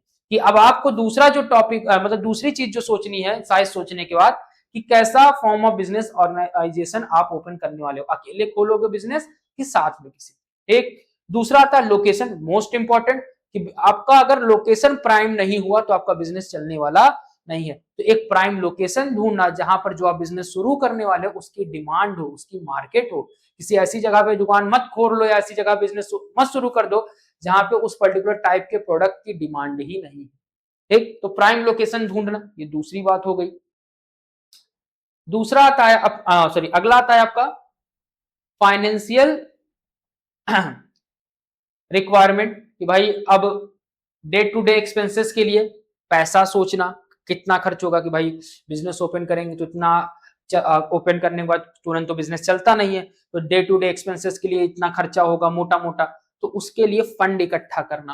तो वही है क्या, businessman must analyse the amount of capital he might require to buy fix asset and for working capital, कि रोज का कितना खर्चा होगा, बिजनेस असेट्स कितने लगेंगे, वो सारी चीजों को सोच लेना और क्या करना, पूरा का पूरा फंड अरेंज करना जितनी बिजनेस को शुरू करने की नीड है। फिर कुछ फिजिकल फैसिलिटीज लाइक मशीनरीज हो गया, बिल्डिंग हो गया, इन सबको ढूंढना, इन सबको इकट्ठा करना। This decision depends upon the size and scale and type of business activities. ठीक है, कि आपके बिजनेस की साइज के बिहाफ पर ये सारी चीजें होती है कि भाई फिजिकल फैसिलिटीज आपको कितनी कैसे क्या क्या लेनी है। भाई अगर बहुत बड़ा बिजनेस खोल रहे हो तो बहुत ज्यादा मशीनें जो जरूरत पड़ेंगी, छोटा बिजनेस है तो कम मशीनों की जरूरत पड़ेगी, वो सारी चीजें। प्लांट लेआउट, प्लांट लेआउट का मतलब क्या होता है कि किस सीक्वेंस में आप मशीनों को लगाओगे। ठीक है, जैसे अगर मान लो आप क्या कर रहे हो, कपड़े सिलने का या कपड़े बनाने की फैक्ट्री ओपन कर रहे हो, तो सबसे पहले आप क्या करोगे, कटिंग मशीन लगाओगे। ठीक है, सबसे पहले आप क्या करोगे, कटिंग मशीन लगाओगे, जहां पर पहले मशीन कपड़े को एक पर्टिकुलर शेप में काटे, दूसरे में सिलाई वाली मशीन लगाओगे, तीसरे में फिर आप आयरन करने वाली मशीन, देन अगले में पैकिंग मशीन। इस तरीके से लेआउट, लेआउट मतलब एक तरीके से स्ट्रक्चर वे में हर मशीन का एक सीक्वेंस हो। तो प्लांट लेआउट डिसाइड करना कि कैसे कैसे कहां कहां पे किस अरेंजमेंट में मशीन को लगाना है। फिर क्या है, कमिटेड वर्कफोर्स। ठीक है, competent and committed workforce. The entrepreneur must find out the requirement of skilled and unskilled worker and managerial staff to perform various activities। कि भाई अब इसके बाद अगला कि अपने बिजनेस में काम करने वाले स्किल्ड और अनस्किल्ड जो वर्कर्स हैं उनको अपॉइंट करना, जो आपके बिजनेस एक्टिविटीज को करेंगे। फिर टैक्स प्लानिंग, कि भाई जो बिजनेस मैं शुरू करने जा रहा हूं उस पर गवर्नमेंट को कितना मुझे टैक्स पे करना पड़ेगा, मेरे पास बचेगा कितना जो मैं बिजनेस शुरू करने वाला हूं, वो सारी बातें सोचना। तो the entrepreneur must try to analyse the type of tax because there are a number of tax laws in the country which affected the functioning of the business. ठीक, कि भाई पहले टैक्स सोच लेना कि पता नहीं मैं जो बिजनेस शुरू करने जा रहा हूँ जितना कमाऊंगा ना उतना ज्यादा टैक्स पे करना पड़ जाएगा मुझे, तो पहले सब कुछ एनालाइज कर लेना, क्योंकि जब आप टैक्स वगैरह एनालाइज कर पाते हो तभी आप अपने पर्टिकुलर गुड्स की प्राइस रख पाते हो। ठीक है, सारे टैक्सेस को इंक्लूड करके जब भी आप प्रोडक्ट लेते हो तो आपने देखा होगा ब्रैकेट में लिखा रहता है इंक्लूडिंग ऑल टैक्सेस, जो अमाउंट आपको नीचे लिखी रहती है वो सारे टैक्स को इंक्लूड करके लिखी होती है। तो भाई जब आप टैक्स पता कर लोगे तभी तो टैक्स प्लानिंग पूरी कर लेना कि जो मैं बिजनेस करने वाला हूं उस पर टैक्स वगैरह कितना लगेगा, मुझे बचेगा कितना, सब कुछ।